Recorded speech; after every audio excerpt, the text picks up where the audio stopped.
मंगल भाव मंगल स्वरूप में हम आप सब बैठ करके ये आनंद ले रहे हैं, ये हमारा परम सौभाग्य है। श्रीमद् भागवत में और रामचरितमानस में वैसे तो दोनों का कोई कंपटीशन नहीं है, ना करना चाहिए।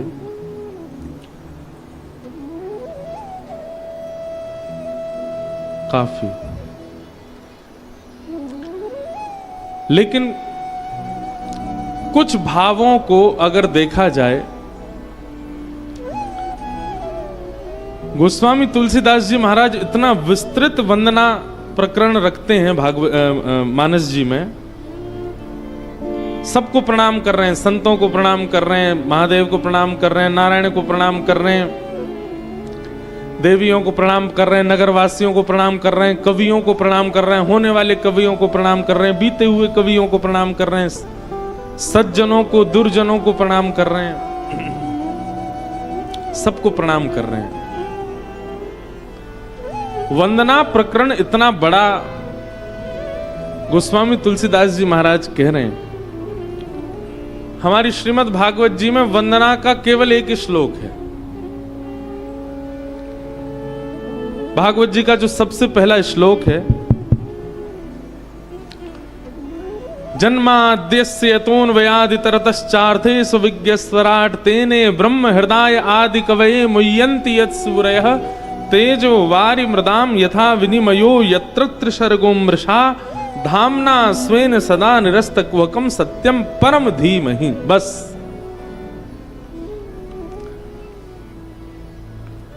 भागवत जी में केवल वंदना का एक श्लोक है, प्रणाम का एक श्लोक है, परम धीमहि।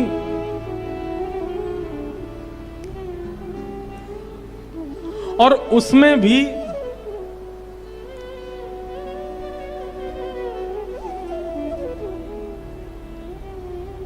वेद व्यास जी महाराज कोई नाम नहीं बोल रहे हैं। कथा कर लें हम,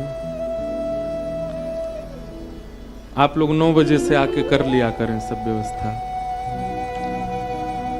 हम क्या बता रहे थे?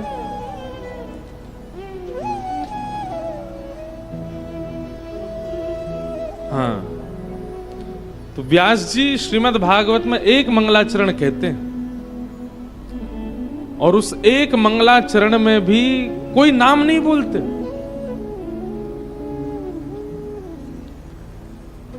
नमोस्तुते व्यास विशाल बुद्धे, इसलिए व्यास जी की बुद्धि को प्रणाम किया गया। क्यों?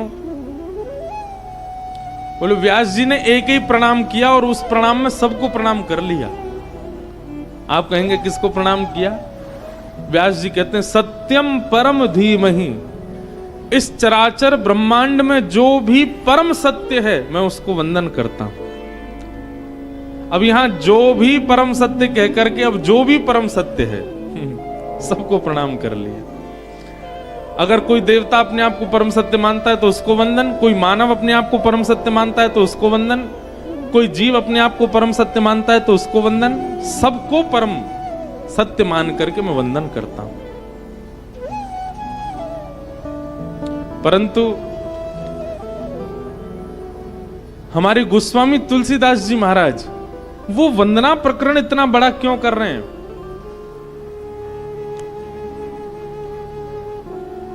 दो भाव हैं।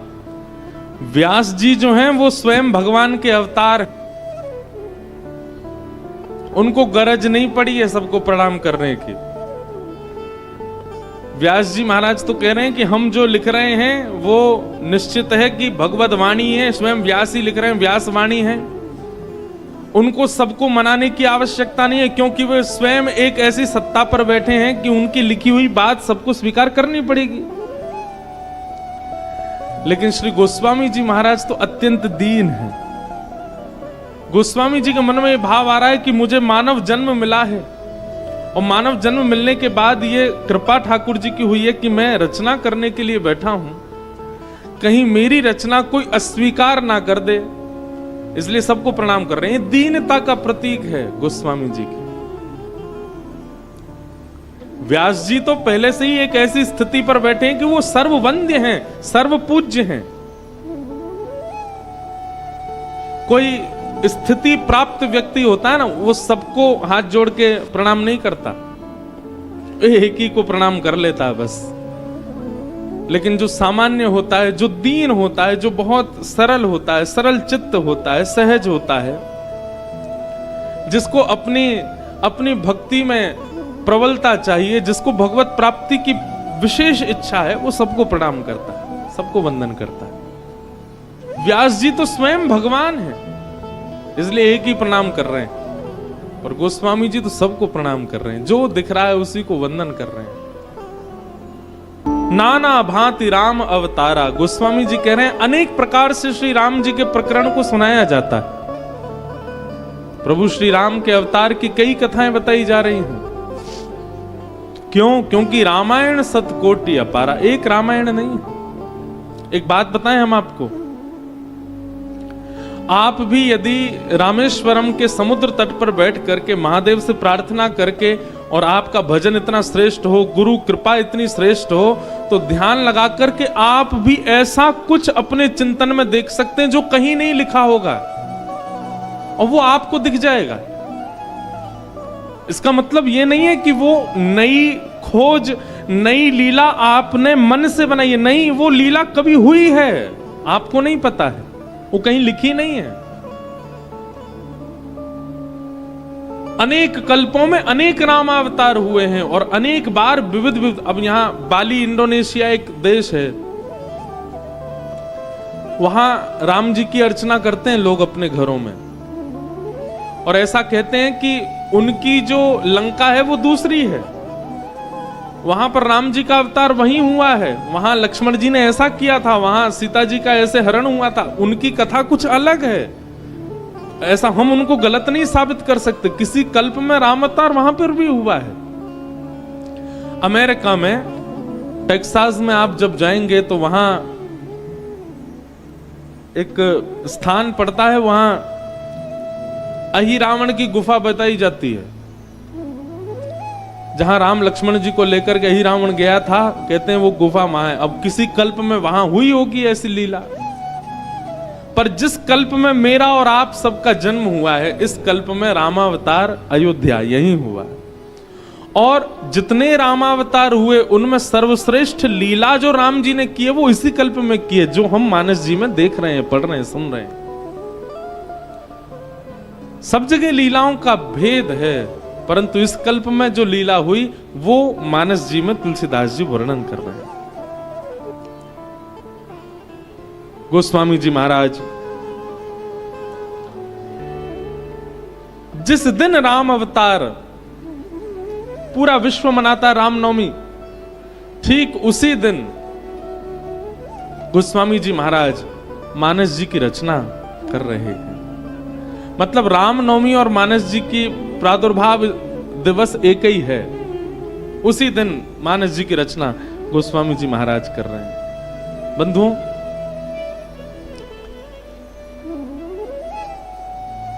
एक बात हम कथा में कहा करते हैं कि संस्कृत में एक शब्द है, उसका शब्द का अर्थ होता है, शब्द है सहते। क्या शब्द है? सहते। और सहते शब्द के दो अर्थ होते हैं। एक अर्थ तो होता है सहना,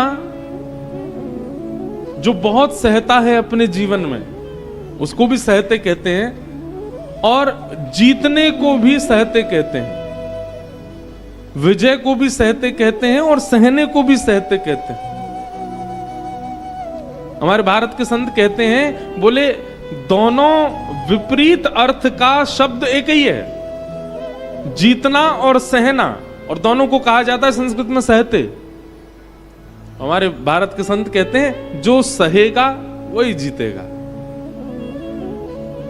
क्षमा कीजिएगा, जिस व्यक्ति ने अपने जीवन में बहुत विषम परिस्थितियां नहीं देखी हैं, वो कुछ निर्माण नहीं कर पाएगा अपने जीवन में। जिसने कुछ देखा है जीवन में, जिसने कुछ अनुभव किया है, गोस्वामी तुलसीदास जी महाराज ने तो जन्म से ही अनुभव किया, जन्म से ही देखा। गोस्वामी जी का जब जन्म हुआ तो बालक का जन्म होता है तो उसके दांत नहीं होते, पर गोस्वामी जी का जन्म हुआ तो सारे दांत थे उनके। बालक को गोद में लेते ही जो जन्म के समय उपस्थित वहां माताएं थीं। अब देखो, दुनिया के बालकों का सौभाग्य होता है जन्म लेते ही ममता रूपी माताएं उसको पहुंचती हैं, उसको गोद में खिलाती हैं, उसको हृदय से लगाती हैं। पर गोस्वामी जी का जैसे ही जन्म हुआ तो जितनी माताएं वहां थी, उन्होंने जैसे ही बालक को देखा 32 दांत, किसी ने पहुंचा तक नहीं, छोड़ के चले गए। देख करके घबरा गए सब, ये कैसा बालक। जिस समय बालक को हृदय से लिपटाने की स्थिति होती है, सारी माताएं दूर खड़े होकर के तुलसीदास जी को देख रही हैं। क्यों? सारे दांत हैं उनके। और जब सब छोड़ करके चले गए तो छोटे से बालक को क्या पता होता है, पर गोस्वामी जी के मुख से स्वतः ही सबसे पहला शब्द भी प्रकट हो गया। जबकि जन्म लेते बालक से कुछ बोल नहीं पाता वो, लेकिन गोस्वामी जी बोल पड़े, राम। और गोस्वामी जी का प्रथम नाम ही रखा गया था, पूरे गांव में उनका नाम प्रचलित था, राम बोला। क्या नाम था? राम बोला। मां ने प्राण त्याग दिए। कितना सहा गोस्वामी जी ने। पिता ने मन में विचार किया, जो जन्म लेते ही अपनी मां को खा गया, ये शुभ बालक नहीं है। तो एक दासी वहां थी, उस दासी से कहा तुम ले जाओ इस बालक को अपने साथ में। वो दासी ले गई गोस्वामी जी को, उनका लालन पालन करने लगी। लेकिन विधि का विधान, ठाकुर जी लोग कहते हैं कितनी परीक्षा लेते हैं भगवान हमारी। सुनो गोस्वामी जी का चरित्र। थोड़े ही बड़े हुए थे, दासी के भी प्राण चले गए। दासी के गांव के लोगों ने जाकर के गोस्वामी जी के पिताजी से कहा कि आपका बालक है, आपने दासी को दे दिया था, अब उसके भी प्राण चलेगा, अब इसकी कौन देखरेख करेगा। तो पिताजी बोले, अरे मैं तो पहले ही समझ गया था कि ये शुभ नहीं है। जन्म लेती अपनी मां को खा गया, दासी को दे दिया, उसको खा गया। अरे ये जहां रहेगा सर्वनाश करेगा, मैं तो इसको नहीं रखूं। जिस काल में बालक को प्रेम चाहिए होते, उस काल में खेत में अकेले पेड़ के नीचे गोस्वामी जी बैठे। उस समय बालक तो ये बोल भी नहीं सकता, ये पूछ भी नहीं सकता कि हे नाथ मेरा अपराध क्या है जो मेरे साथ ऐसा कर रहे हो आप। उस काल में बालक को केवल एक चीज की आवश्यकता होती है, भूख लगी तो कुछ मिल जाए बस। चुपचाप गोस्वामी जी बैठे रहते और मन में विचार करते, क्यों सब मुझसे दूर जाते हैं, क्यों मेरे पास कोई नहीं बैठता। जैसे सबके बालक गोदों में रहते, मैं क्यों नहीं उसका अधिकारी हूं।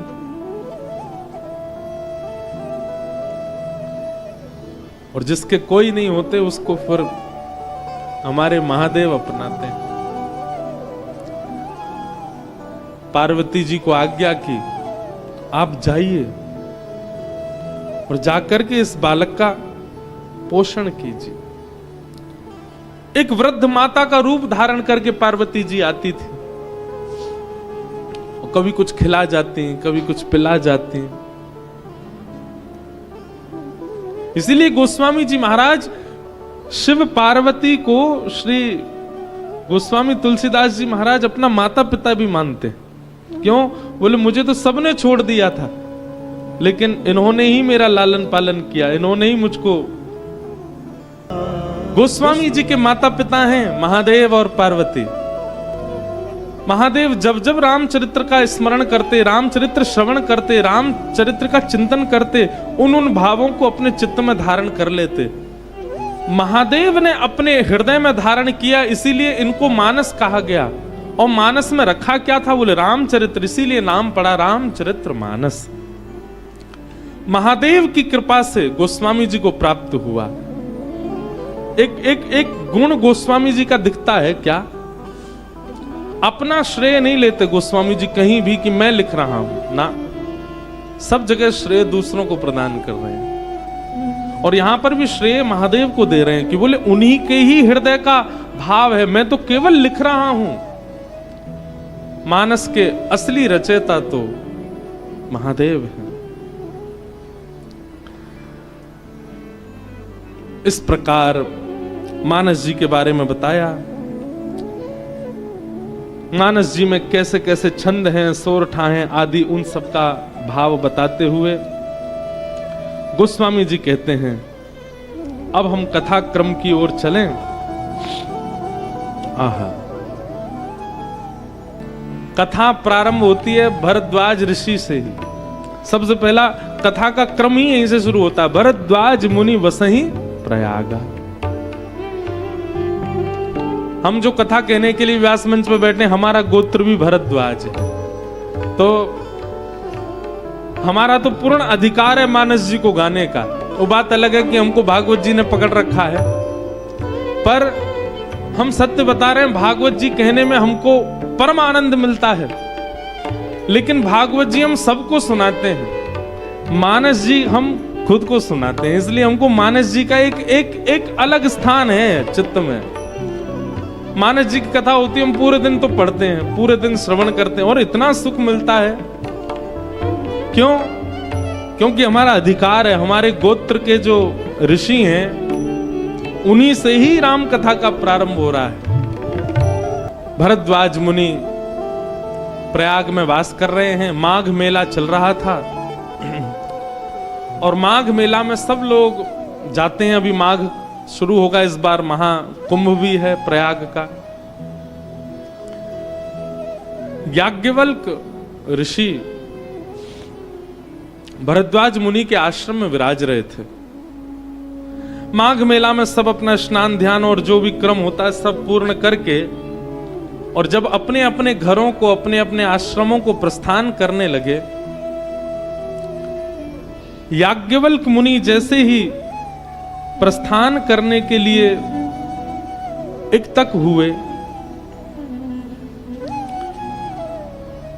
तभी भरद्वाज मुनि ने चरणों में जाकर के प्रणाम किया और कहा, भगवान अभी तो खूब भीड़ भाड़ थी, सब लोगों की चहल पहल थी, माघ मेला में सब लोग आए हुए थे, स्नान आदि कर रहे थे। अब माघ मेला विश्राम हुआ, आप कहां चल दिए? याज्ञवल्क जी बोले, अपने अपने आश्रम को जा रहे हैं, हम भी जा रहे हैं। भरद्वाज मुनि बोले, अब तो थोड़ी शांति हुई है, अब तो सब लोग प्रस्थान कर गए, अब तो आप विराजिए। याज्ञवल्क जी प्रसन्न तो हुए, लेकिन बोले कि हे भरद्वाज जी, अकारण साधु को, महापुरुष को, विवेकी व्यक्ति को किसी स्थान पर अकारण नहीं रुकना चाहिए। कोई कारण हो रुकने का तो बात बने, पर अकारण कहीं उसका स्थिरत्व एक जगह नहीं होना चाहिए। कोई कारण उससे संपादित हो तो ठीक है।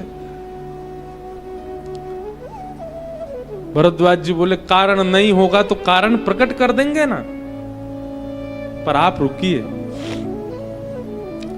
मानस जी के छोटे छोटे भावों में कई चीजें सीखने की हैं। अकारण कभी कहीं मत जाओ, ना कहीं रुको। हम सत्य बता रहे हैं अपनी बात। कथा प्रारंभ के समय में और कथा से पूर्व भी बहुत घूमने की इच्छा होती थी। वहां जाएं, पहाड़ों पर जाएं, समुद्र के तट पर जाएं, उधर घूमने जाएं, विदेश यात्रा पर जाएं। एक बात बुरा नहीं मानिएगा, पर यात्रा पर जाना, छुट्टी पर जाना, घूमने जाना, वह भी एक अकारण प्रयास है। उसमें कुछ कारण सिद्ध नहीं हो रहा है, आप केवल घूमने गए हो। पर ठाकुर जी की ऐसी कृपा हमारे ऊपर कि हम कहीं घूमने भी जाते हैं तो वहां पर भी थोड़ी देर का ऐसे ही सत्संग हो जाता है। विदेश भी जाएं, वहां भी बिना कथा के रह नहीं पाते। इस बार हम गए थे, विदेश यात्रा पर गए कि हमने की कथा नहीं करेंगे, केवल ऐसे ही भ्रमण करके आराम करके आएंगे। पर ठाकुर जी ने ऐसा स्वरूप स्वभाव बना दिया कि जहां बैठते हैं, जहां पहुंच जाते हैं, वहां सत्संग हुए बिना रहता नहीं। फिर गए तो वहां पर भी हुआ। लेकिन ये बात पढ़ करके एक बात समझ में आई कि अकारण आप कहीं भी जा रहे हो, वहां पर भी प्रयास करो कि कोई तो आपका कारण सिद्ध हो। कभी आप हिमालय की यात्रा पर जाओ, समुद्र के तट पर भी जाओ, तो वहां पहले ढूंढ के जाओ। अगर कोई देव स्थान हो तो उसका दर्शन करने का करने का भाव प्रथम रखो कि वो देखने जा रहे हैं, उनको प्रणाम करने जा रहे हैं, तो आपकी यात्रा अकारण नहीं होगी, उसमें कारण सिद्ध हो जाएगा। याज्ञवल्क्य जी बोले कि अकारण कहीं रुकना नहीं चाहिए। अब यहां रुकेंगे तो क्या करना है हमें?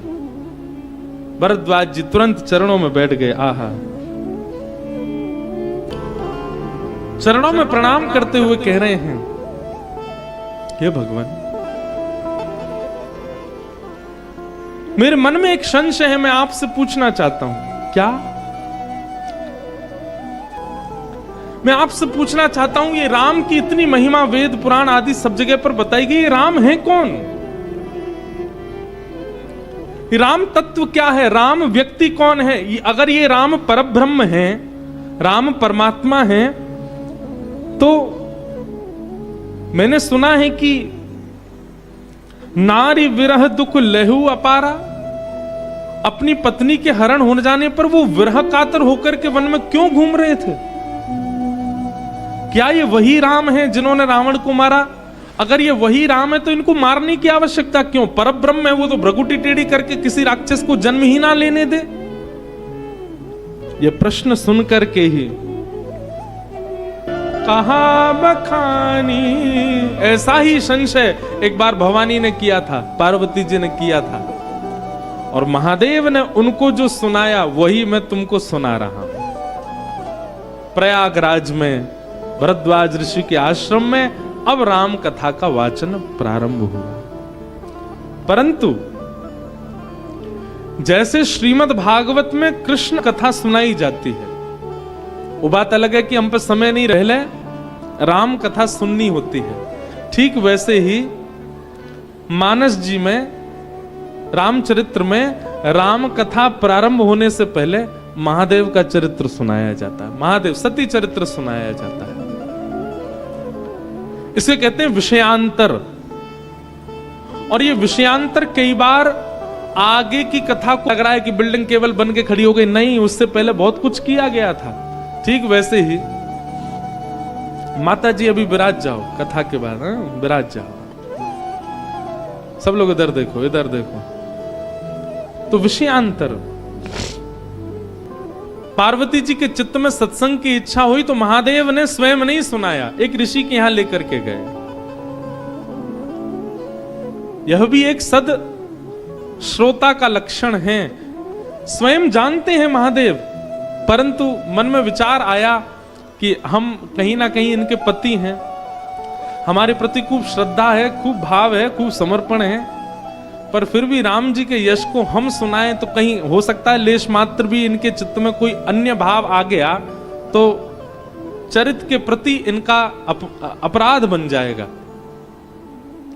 इसलिए ऋषि के यहां लेकर के गए और कुम्भज ऋषि के यहां लेकर के गए। अब यहां गोस्वामी जी के शब्द देखो, सब जानते हैं, पर जो नहीं जानते, जैसे कि मैं प्रथम वक्ता हूं, इसलिए मैं भी एक एक बात कहना चाहूंगा कथा में। गोस्वामी जी की लेखनी को बहुत ध्यान से सुनना है। ये सारे जितने भी चौपाइयां हम गा रहे हैं, इनमें शब्दों को देखना है। गोस्वामी जी क्या कह रहे हैं? शंकर जी अकेले नहीं गए, संग में कौन गए हैं? संग सती जग जननी भवानी, साथ में सती गई हैं। कौन है सती? केवल सती कह देते तो भी पूरी दुनिया समझ ही रही थी, पर उपमा देकर के कहा कौन? बोले जग जगनी भवानी, जननी भवानी, पूरे विश्व की जननी, पूरे विश्व की मां, पूरे विश्व की पालन करता श्री सती जी साथ में गई हैं। कुम्भज ऋषि ने जैसे ही देखा महादेव आए हैं, पार्वती जी आई हैं, आहा, तुरंत दंडवत प्रणाम किया, आरती करो, हमारे चरणों में ही लौट रहे हैं, तो हमको ही माला पहना रहे हैं, हमारे ही तिलक कर रहे हैं, हमारी आरती कर रहे हैं, ये तो हमारे सामने ही पूर्ण समर्पित भाव से बैठ गए जी, हमको कथा क्या सुनाएंगे? बंधुओं, एक बात याद रखिएगा, कभी भी किसी की दीनता पर ऐसा विचार मत कीजिएगा कि ये व्यक्ति शायद इतना योग्य नहीं है इसीलिए दीन बना है। नहीं, कभी किसी की दीनता पर इस प्रकार का प्रश्न मत कीजिएगा। आज सती जी से बहुत बड़ा अपराध हो गया एक भगवत वक्ता के लिए। वक्ता चाहे जैसा हो, भले ही आपसे उम्र में छोटा है, भले ही आपसे ज्ञान में भी इतना वयोवृद्ध नहीं है, भले ही आपसे धन में भी तीक्ष्ण है, वक्ता है, आपको उसको सम्मान देना होगा। आप वक्ता को सम्मान दीजिए, कथा अपने आप आपको परिवर्तित कर देगी। अगर वक्ता के प्रति आपका सम्मान का भाव नहीं है तो वही होगा जो सती जी के साथ में हो रहा है। संपूर्ण सती चरित्र में जो विचलनता आई है, जो डगमगाहट आई है, वो केवल इसलिए आई क्योंकि कथा और कथा के वक्ता के प्रति उनका ऐसा भाव हो गया। सती जी बोली, ये हमको क्या कथा सुनाएंगे, ये तो हमारे ही चरणों में लौट रहे हैं। हम तो इनसे जगदीश्वर के बारे में जानने आए थे, जे तो हमको ही जगदीश्वर मान रहे हैं, ये हमको क्या कथा सुनाएंगे। वक्ता के प्रति सूक्ष्म अपराध बन गया सती से। राम कथा मुनि वर्ज बखानी, सुनि महेश परम सुख मानी। महादेव की स्थिति तो ऐसी हो गई कि यहां कुंभज ऋषि कथा सुना रहे हैं और महादेव भाव विह्वल होते जा रहे हैं। ऋषि पूछी हरि भगत इस भाई, कही शंभु अधिकारी पाई। महादेव अधिकारी हैं, इसीलिए उन्होंने जो भी कथा कुंभज ऋषि ने सुनाई उसको प्रेम से श्रवण किया। कथा श्रवण करने, कुछ दिन तक कथा श्रवण करने के बाद मुनि सन विदा माग त्रिपुरारी, चले भवन संग दक्ष कुमारी। पहले क्या कह रहे थे, बोले कुंभज ऋषि की यहां कथा सुनने के लिए जब आए तो संग में कौन आए, संग सती जग जननी भवानी। और अब कथा सुनने के बाद वापस जा रहे हैं तो गोस्वामी जी कह रहे हैं मुनि सन विदा माग त्रिपुरारी, चले भवन संग दक्ष कुमारी। अब सती नहीं है वो, अब जगनी भवानी नहीं है, अब जगत जननी नहीं है, अब कौन है, बोले दक्ष। दक्ष माने की अहंकार, उसकी पुत्री, अहंकार की बेटी अब साथ में जा रही है। क्यों? एक वक्ता का अपमान किया है, एक वक्ता के प्रति मानसिक अपराध किया है सती जी ने। श्री चैतन्य महाप्रभु से सीखिए। चैतन्य महाप्रभु के चरित्र में आता है कि वक्ता चाहे जैसा हो, उसके मुख से कृष्ण निकलता है ना, महाप्रभु जी वहीं बाहु विह्वल होकर के गिर पड़ते हैं। उन्होंने कभी भी वक्ता को किसी रूप या स्वरूप से आकलन नहीं किया। वक्ता है वो पूजनीय है, वंदनीय है। हम एक बात कहें, कथा चाहे कितनी अच्छी हो, वक्ता के प्रति केवल जब तक वो व्यासपीठ पर है तब तक सम्मान रखो। आप सब रखते हैं हमारे प्रति, हम अपने लिए नहीं कह रहे हैं ये बात, हम सबके लिए कह रहे हैं, चाहे कोई वक्ता हो दुनिया में।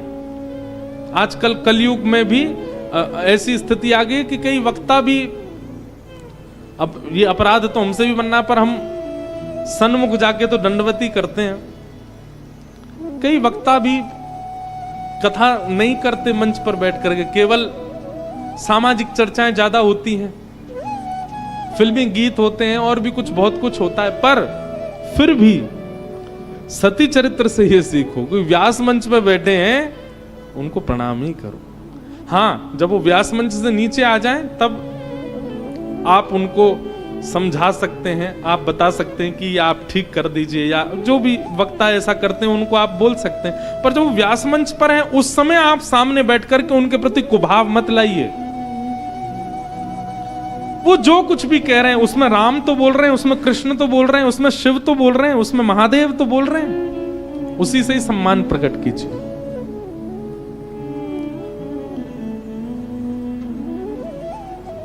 आहा, जैसे ही महादेव कथा श्रवण करके आए, महादेव के तो नेत्र सजल थे। महादेव की तो स्थिति ऐसी है कि जब से कुंभज ऋषि के आश्रम से चले, थोड़ी देर चलते हैं और फिर बैठ जाते हैं, और बैठ करके भाव में भर करके राम जी को स्मरण करके रोने लग जाते हैं। कथा ऐसा ही कर देती है। ना चल पाएंगे, ना बैठ पाएंगे, ना घूम पाएंगे। महादेव की स्थिति ऐसी हो गई है, बस बार बार रुदन करके प्रतीक्षा कर रहे हैं, ठाकुर जी मुझे दिख जाओ, ठाकुर जी मुझे मिल जाओ, एक बार दर्शन दे दो।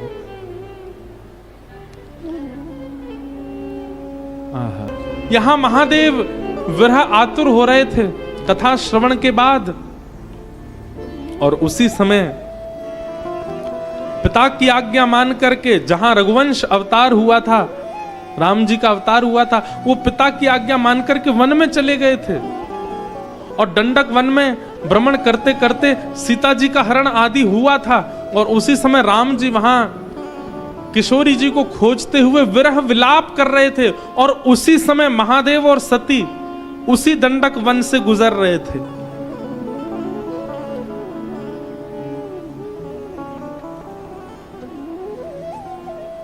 महादेव के चित्त में चली रहा था कि मुझे साक्षात दर्शन हो, और वो दर्शन हुआ। कथा यदि पूर्ण तत्परता से श्रवण की गई होगी, वक्ता के प्रति जो सम्मान होना चाहिए, कथा के प्रति जो सजगता होनी चाहिए, जिस एकाग्र चित्त से कथा में, एक बात हम आपको कह दें, गलत मत मानिएगा, पर कथा जितनी देर चलती है उतनी देर यदि आप अपने मन से अस्थिर होते हैं, एक क्षण के लिए भी आप अस्थिर कथा से होते हैं, तो उसका बहुत बड़ा अपराध लगता है। और ये बात हम नहीं कह रहे हैं, महाराष्ट्र के संत हुए श्री नामदेव जी महाराज, श्री नामदेव जी महाराज अपने एक भाव में कहते हैं, एक अभंग में कहते हैं, नामदेव जी कहते हैं, दुनिया में सबसे बड़ा भगवत अपराध क्या है, दुनिया में सबसे बड़ा भागवत अपराध क्या है, कि कोई सत्संग चल रहा है और आप जाकर के वहां सो गए, ये सबसे बड़ा अपराध है। कौन कह रहे हैं? श्री नामदेव जी कह रहे हैं। आप कहोगे महाराज जी नाश्ता इतना भारी बन जाता है, सोफा मिल जाते हैं, क्या करें, पर आप आते हैं, मीठा मीठा स्वर लहरी, यहां पर सब गंधर्व जन देते हैं, तो थोड़ी निद्रा आ जाती है। क्यों आती है? थिएटर में जब 500 रुपए की टिकट लेकर के जाते हैं और वहां अभद्र नृत्य कर रही होती है कोई गणिका, उसको देख के तो निद्रा नहीं आती। जब एक्टर की एंट्री होती है, ढाए ढाए काला चश्मा लगा के गोली मारता हुआ आता है, तब तो निद्रा नहीं आती आपको। घर में बैठ के सीरियल देखते हैं, तब तो निद्रा नहीं आती आपको।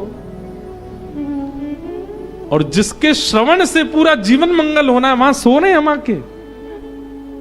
कई बार हमने कथा में कहा, ठीक है कथा में आके सो जाओ तो भी कल्याण है, पर अब नहीं कहेंगे, क्योंकि जब से हमने नामदेव जी का अभंग सुना है, तब से हमको ये बात सिद्ध हो गई। नामदेव जी कहते हैं सबसे बड़ा भगवत अपराध क्या है? सत्संग चल रहा है और एक वैष्णव बैठ करके कथा सुना रहे हैं और आप सो रहे हैं वहां पे, सबसे बड़ा अपराध। आप भले कितनी भी सेवा करते हैं, आप भले कितनी भी तीर्थ यात्रा करते हैं, लेकिन कथा के प्रति आपका यदि यह समर्पण नहीं कि आप वहां जागृत अवस्था में रह सको। कई लोग घूम घूम के देख रहे हैं कौन कौन सो रहा है।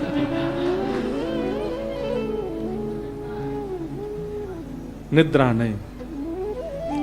अब आप ये सोचिए, हम तो मानव हैं, साक्षात पराम्बा जगदम्बा जगत जननी भवानी, उनसे इतना सा अपराध कथा के प्रति बन गया। पूरी रामचरित्र का प्रारंभ भी वहीं से हो गया। सीता सती वियोग ही वहीं से प्रारंभ हो गया। कितना कुछ बिगड़ गया केवल कथा के प्रति असम्मान करने से। हम आके सो जाते हैं कथा में? नहीं। हम कल से जब से ये चरित्र पढ़ रहे हैं ना, हमारे मन में एक ही बात घूम घूम के आ रही है कि मानस जी के प्रारंभ में सती चरित्र में कथा और कथा वक्ता के प्रति कितनी सतर्कता रखने की यहां पर बात बताई जा रही है। व्यास मंच के बिल्कुल सन्मुख बैठ करके आप व्यास मंच को वो सम्मान नहीं देते, केवल 2.5 घंटे। कितना बड़ा अपराध कर रहे हैं आप। और वहीं आप महादेव को देखिए, महादेव ने इतने भाव विभोर होकर के कथा सुनी। कथा श्रवण के बाद केवल मन में भाव प्रकट हुआ। शंकर जी को बहुत क्षोभ है इस बात का कि सती मेरे साथ गई और इसने कथा को भाव से श्रवण नहीं किया। लेकिन शंकर जी के चित्त में है कि मुझे राम जी का दर्शन हो जाए। और उसी अवसर विरह विकल नर एव रघुराई, कथा में सजग रहने का यह फल मिला है कि कथा विश्राम होते ही कुछ ही क्षणों में ही राम जी का प्रत्यक्ष दर्शन हो गया। महादेव को दिख गए सामने। आहा,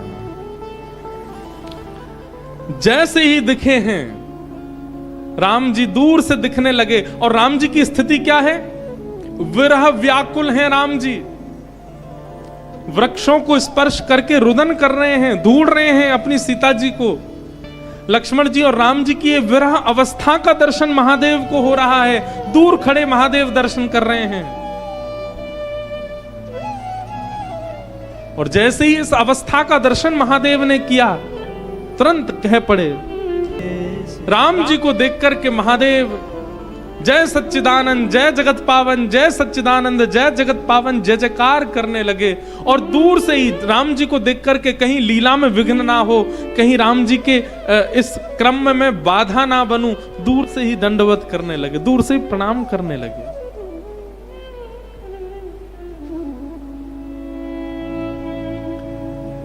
इस अवस्था को देख सती मन में विचार करने लगी, ये क्या हो रहा है? ये किसको वंदन कर रहे हैं?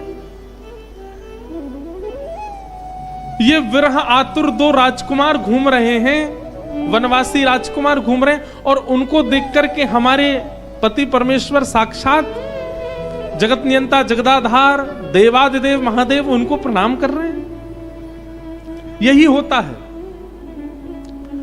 सत्संगी व्यक्ति जो है वो विवेकी होता है। और सत्संग के प्रति कुभाव रखने वाले व्यक्ति का विवेक क्षीण हो जाता है। वो समझ ही नहीं पाता कि ये सब स्थिति व्यवस्था क्या चल रही है। संतों के प्रति, तपस्वियों के प्रति, विरक्तों के प्रति, वैष्णवों के प्रति यदि आपकी अपमान बुद्धि प्रकट हो रही है, अपमान बुद्धि मत, किसी का भजन देख करके, किसी के नेत्रों में कथा सुनते सुनते आंसू देख करके आपको उपहास हो रहा है, ये कोई रोने की बात है, ये रो रहा है बेचारा, इसका मतलब है आपसे अपराध बनाए कथा के प्रति। सती मन में विचार कर रही हैं, ये सब क्या हो रहा है? हमारे महादेव स्वयं इतने पूजनीय, महादेव के चरणों में देवता, गंधर्व आदि सब लोग नाक रगड़ने के लिए आते हैं। ये स्वयं इतने वंदनीय, स्वयं इतने पूजनीय, और ये वनवासी राजकुमार जो अपनी एक पत्नी के खो जाने पर विरह आतुर होकर घूम रहे हैं, ये उनको प्रणाम क्यों कर रहे हैं? सत्संग विवेक बुद्धि प्रदान करता है। सत्संग हमारी स्थिति को ऐसा बना देता है कि हम फिर परिस्थिति समझने लग जाते हैं। पर परिस्थिति देखकर के मन में संशय उत्पन्न होना, ये एक प्रकार का सत्संग के प्रति अपमान जब होता है, तब ऐसी स्थिति बनती है।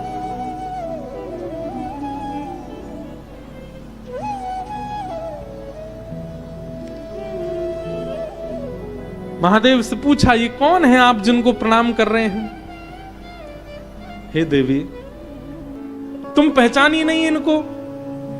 कुंभज ऋषि ने जिनके रूप का वर्णन किया था, वनवासी रूप का, उन्होंने बताया था ना कैसे वनवासी भेष में कैसी जटाजूट धारण किए, नन्हे से सुकोमल से हमारे श्री राम जी, साथ में दशरथ भैया, सीता जी के हरण के बाद उनके विरह में व्याकुल होकर के उनको खोज रहे हैं। अरे ये वही राम जी हैं जिनकी कथा हम सुनकर के आए हैं। मेरे इष्ट देव, जिनको सब संत प्रणाम करते हैं, जिनके चरणों में सब मुनिजन सिर नवाते हैं, पूरा ब्रह्मांड जिनके अधीन रहता है, ये वही हैं।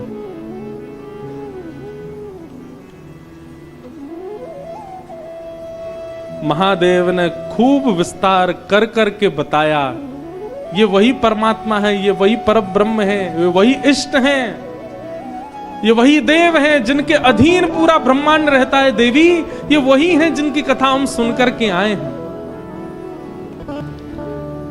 बार बार महादेव कह रहे हैं ये वही परब्रह्म है, लेकिन सती के चित्त में किंचित भी प्रेम प्रकट नहीं हुआ, किंचित भी सम्मान प्रकट नहीं हुआ, किंचित भी भाव प्रकट नहीं हुआ कि ये वही है। इससे बड़ा दुर्भाग्य क्या होगा। एक तो कथा सुनी कुंभज ऋषि से, कथा सुनने के तुरंत बाद ही ठाकुर जी दिख गए, और ठाकुर जी दिखे तो दिखे, स्वयं गुरु बगल में खड़े होकर के कह रहे हैं यही परमात्मा है, प्रणाम करो, और तब भी तुम्हारे चित्त में यह भाव प्रकट नहीं हो रहा कि यह परमात्मा है। इससे बड़ा दुर्भाग्य क्या होगा।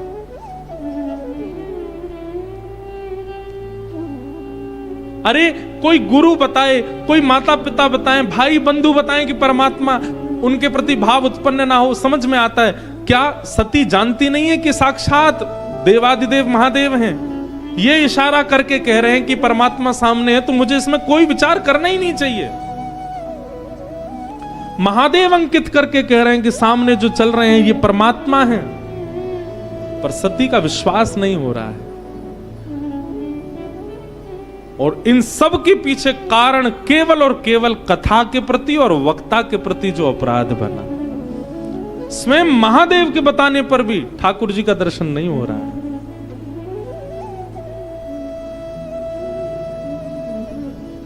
महादेव कह रहे हैं ये वही हैं, प्रणाम करो। सीता जी बोली क्षमा करें, सती बोली हमें तो इनके अंदर एक भी परमात्मा का तत्व दिख ही नहीं रहा है, परम तत्व का किंचित भी दर्शन नहीं हो रहा है। महादेव बोले अच्छा देखो, एक एक नामापराध, 10 प्रकार के नामापराध होते हैं। उन 10 नामापराधों में एक अपराध पता कौन सा है? एक बार किसी को बता दिया कि ये परमात्मा है, ये रामेश्वर भगवान है, ये रामेश्वर तीर्थ है, एक बार बताने के बाद भी सामने वाला व्यक्ति वहां अपराध कर ही रहा है, वो उस महिमा को जान नहीं पा रहा, समझ नहीं पा रहा, और आप दोबारा उसकी महिमा बता रहे हैं, ये एक अपराध है। एक बार बताने पर यदि कोई व्यक्ति नहीं समझ रहा है भगवत तत्व के प्रति, तो दोबारा उपदेश नहीं करना चाहिए। अगर आप दोबारा उपदेश करेंगे तो वो आपसे अपराध बनेगा। फिर एक बार में यदि कोई मान जाए, समझ जाए, ठाकुर जी के तत्व को पहचान जाए तो अच्छा। अगर वो एक बार सुनने के बाद भी ठाकुर जी के समीप जाकर के अपराध कर रहा है तो पुनः आपको उसके सामने बोलना नहीं है। महादेव ने वही किया, पर महादेव ने तो यहां पर लिखा है कि बार बार समझाया, 2-4 बार कहा, ये सती हैं, जगदम्बा हैं, मान जाएंगी, समझ जाएंगी। पर जब भी सती नहीं मानी, नहीं समझी, प्रणाम कर भी रही हैं तो केवल दिखावे में कर रही हैं, मन से नहीं कर रही हो। महादेव तो सब जानते हैं। महादेव समझ गए कि जब ये मेरे बताए भाव को भी नहीं समझ पा रही हैं, मैं जब कह रहा हूं कि परमात्मा तो भी नहीं जान पा रही, तो अब और क्या करूं मैं। हे सती, तुम कथा सुन करके आई हो और मैं प्रत्यक्ष तुमको कह रहा हूं कि ये वही परमात्मा है, फिर भी तुम्हारे मन में भाव उत्पन्न नहीं हो रहा है। अब एक काम करो, जो तुम्हारे मन अति संदेहु तो किन जाई परीक्षा, तुम जाके परीक्षा ले लो भगवान की। मैं तो केवल एक चीज चाहता हूं। अच्छा देखो, यहां पर एक प्रश्न आता है, महादेव अपने इष्ट के लिए कैसे कह सकते हैं कि तुम परीक्षा ले लो? क्योंकि महादेव कल्याण करवाना चाहते हैं सती का। महादेव चाहते हैं कि इसकी मति कैसे भी ठीक हो, लेकिन महादेव ने एक संकेत कर दिया, क्या? जैसे जाए मोह भ्रम तोरा, आपका भ्रम जैसे जाए मोह भ्रम भारी, आपका भ्रम जिससे भी दूर हो वो करो, पर एक चीज का विचार करना, करे हु सो जतन विवेक विचारे।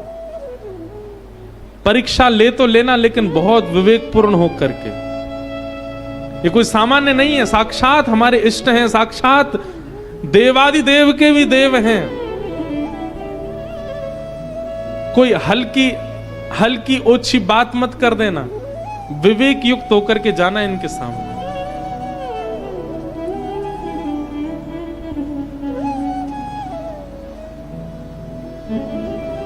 महादेव समझ गए अब इनका कल्याण नहीं होगा। क्यों? इतनी बार, और ये कोई प्रकरण बहुत दिनों तक का नहीं है, कुछ ही दिनों का है।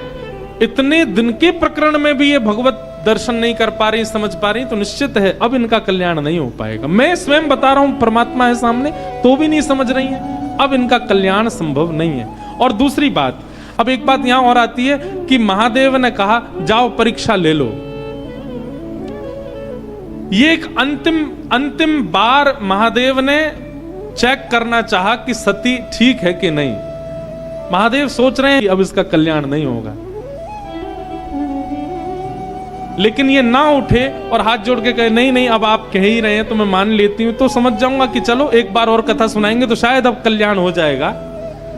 परंतु परीक्षा लेने के लिए महादेव ने मानो द्वार खोल के कह दिया जाओ परीक्षा ले लो। और जैसे ही सती उठ के परीक्षा के लिए खड़ी हुई, महादेव उसी समय नेत्र बंद करके बोले अब कुछ नहीं हो सकता।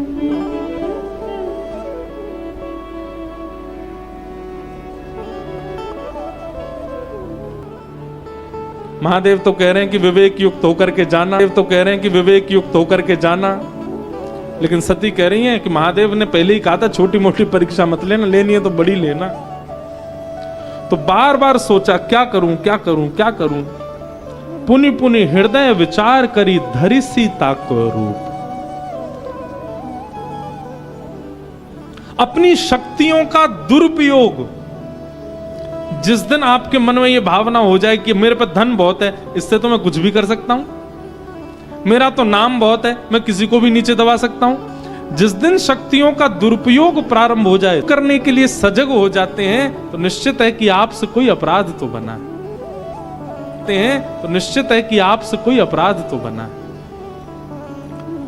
अत्यंत शक्ति होने के बाद भी, धन होने के बाद भी, नाम होने के बाद भी, सौंदर्य होने के बाद भी, स्वरूप होने के बाद भी, बुद्धि होने के बाद भी उसके प्रति दुरुपयोग की भावना उत्पन्न ना होना, यह गुरु कृपा है।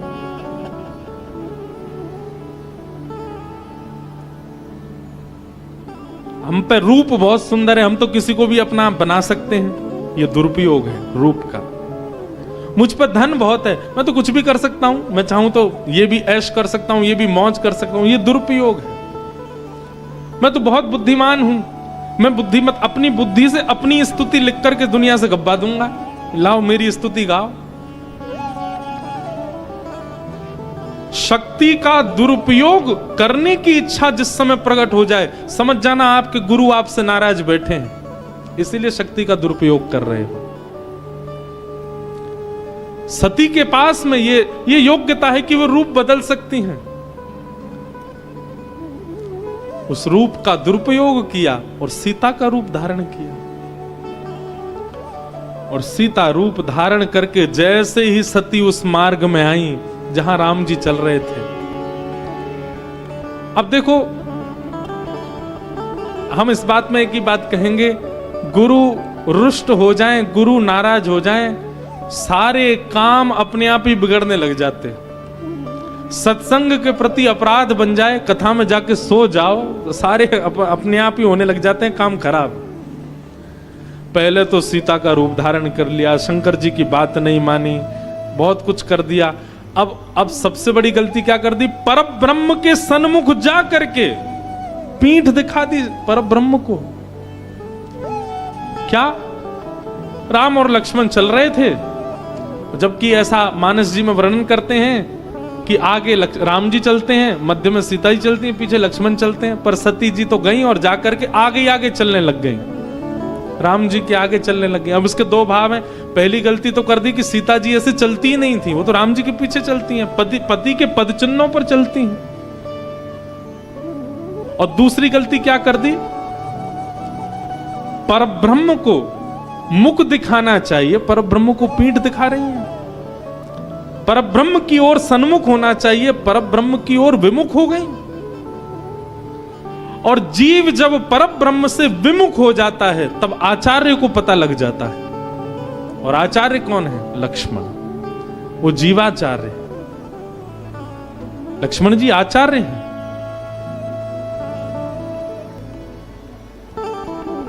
लक्ष्मण जी के मन में, लक्ष्मण जी सबसे पहले पहचान गए, क्योंकि आचार्य हैं। ठाकुर जी के नेत्रों में एक परत पर्दे की है, क्या? कि वो पहली बार में दोष नहीं देखते, कैसा भी व्यक्ति हो उसमें गुण ही देखते हैं। पर गुरु के नेत्रों में कोई पर्दा नहीं होता, वो पहली बार में ही परख लेता है कि शिष्य अधिकारी है कि नहीं, जीव अधिकारी है कि नहीं। सती के आते ही लक्ष्मण जी तुरंत प्रथम दृष्टि में ही पहचान गए कि ये कौन है, और मनी मन चकित भये भ्रम हृदय विशेषा, थोड़ा बहुत नहीं बहुत चकित हो गए लक्ष्मण जी। लेकिन मन में विचार करने लगे, किसी अबोध को समझाना ये धर्म है, किसी अबोध को बताना ये नियम है, स्वयं जगदंबा को समझाना, स्वयं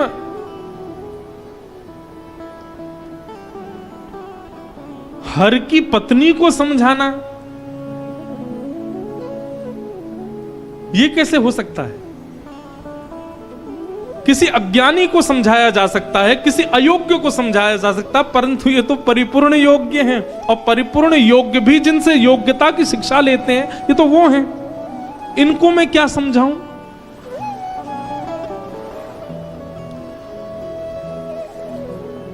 इसलिए कई बार छोटे बालक गलती करें तो नजरअंदाज किया जाता, पर बालक बड़े अगर गलती कर देते हैं तो घर के जो बुजुर्ग लोग होते हैं ना, वो शांत हो जाते हैं, वो मौन हो जाते हैं। और एक बात याद रखिएगा, आपकी गलती पर जब तक आपको टोका जा रहा है तो समझ जाना कि गलती अभी इतनी बड़ी नहीं है। जिस समय गलती पर टोका ना जाए, समझ जाना गलती नहीं, अपराध किया है आपने।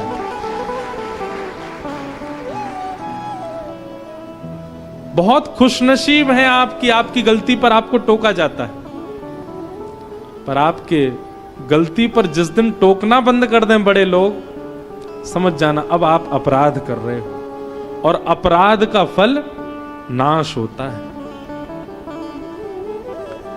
लक्ष्मण जी जान गए हैं कि ये तो सती हैं, लेकिन कहे नहीं कुछ भी। कही न सकत कछु अति गंभीरा, प्रभु प्रभाव जानत मत धीरा।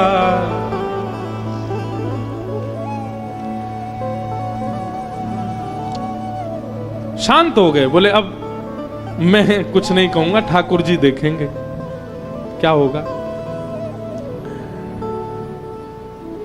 जब प्रथम दृश्य में आचार्य ने कुछ नहीं कहा, तब ठाकुर जी की परत खुली, और ठाकुर जी ने जब सती को देखा, देखते ही पहचान गए, और पहचान करके संपूर्ण भाव समझ में आ गया ठाकुर जी को। महादेव ने भी समझाया, कथा भी सुन के आई हैं, ऋषि को प्रणाम करके भी आई हैं, तब भी मेरे प्रति इनका भाव प्रकट नहीं हो रहा है, क्या करें।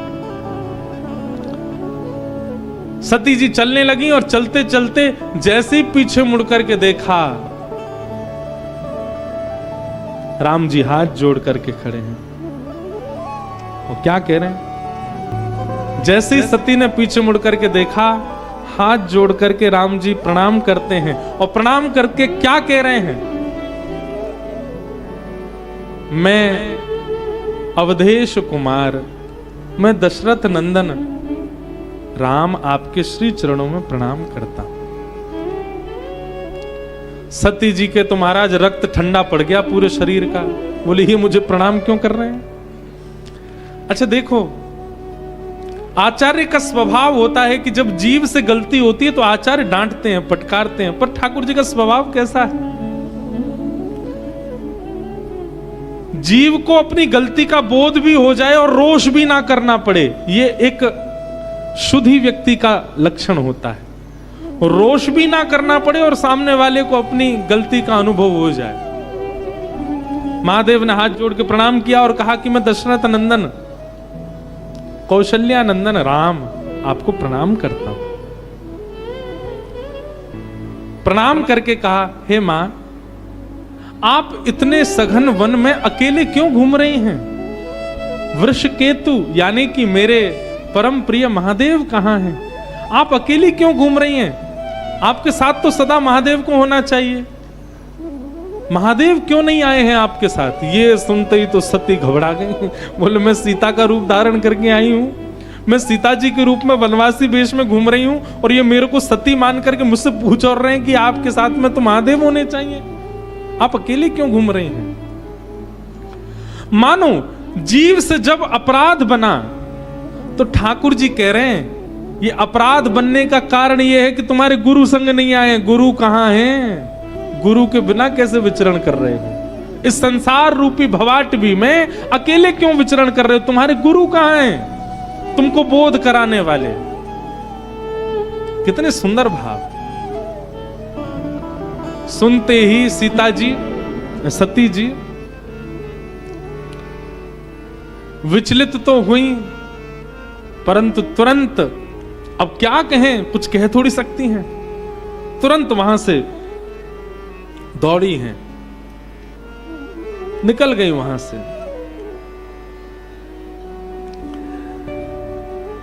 राम जी ने मन में विचार किया ये आई तो हैं, थोड़ी इनको लीला दिखा दी जाए। कथा सुनने के बाद, ऋषि कृपा प्राप्त करने के बाद, महादेव के बताने के बाद भी ये परब्रह्म को पहचान नहीं पाई। अब परब्रह्म के सामने आई तो परब्रह्म थोड़ी तो कृपा करे इनके ऊपर। तो राम जी ने क्या कृपा की? राम जी के वचन सुनते ही जैसे सती के चित्त में थोड़ा क्षोभ देखा, प्रभु श्री राम ने कहा आपसे ज्यादा क्षोभ तो महादेव को हो रहा है, आपसे ज्यादा पीड़ा में मेरे महादेव हैं। क्यों? आपको लेकर के सुधी श्रोता जान करके लेकर के कथा में गए, वहां कथा का अपराध किया, वक्ता का अपराध किया, और उसके बाद महादेव के बताने पर भी आपने परब्रह्म के रूप को नहीं पहचाना। ये सब राम जी कह नहीं रहे, मन में सोच रहे हैं, परब्रह्म के रूप को नहीं पहचाना। और उसके बाद महादेव ने यदि आपको एक ऑफर दे भी दिया कि जाओ परीक्षा ले ले, तो आप उठ के चल दी, और परीक्षा के रूप में भी आप किसी भी रूप में आ जाती। जिस विरह से कातर परमात्मा पूरे वन में घूम रहे हैं, उसी विरह को, उसी विरहा परमात्मा को भी आप कष्ट देने आ गए, सीता जी का रूप धारण करके आ गए। अपराध तो बहुत बड़ा था सती का। राम जी ने क्या किया? सती देखी कौतुक मग जाता, आगे राम सहित श्री भ्राता। जैसे सती जी वहां से जाने लगी तो जिस मार्ग में जा रही थी, तो आगे जाकर के देखा कि आगे से राम, किशोरी जी और लक्ष्मण जी आगे से चले आ रहे हैं। जब आगे से चलते आते देखा तो मार्ग बदल करके पीछे को जाने लगी। जैसे ही पीछे को जाना तो फिर चितवा पाछे प्रभु देखा, सहित बंधु सिय सुंदर भेषा। पीछे की ओर जाने लगी तो पीछे से भी राम जी, सीता जी और लक्ष्मण जी चल करके आ रहे हैं। आगे भी राम सिया लक्ष्मण, पीछे भी राम सिया लक्ष्मण। सती जी तो इतनी घबरा गई, अब तो जहां चित वहीं तहां प्रभु आसीना। जहां जहां जा रही हैं, जहां जहां देख रही हैं, वहां राम सिया लक्ष्मण, राम सिया लक्ष्मण, राम सिया लक्ष्मण। कण कण में राम सिया लक्ष्मण का दर्शन करा दिया।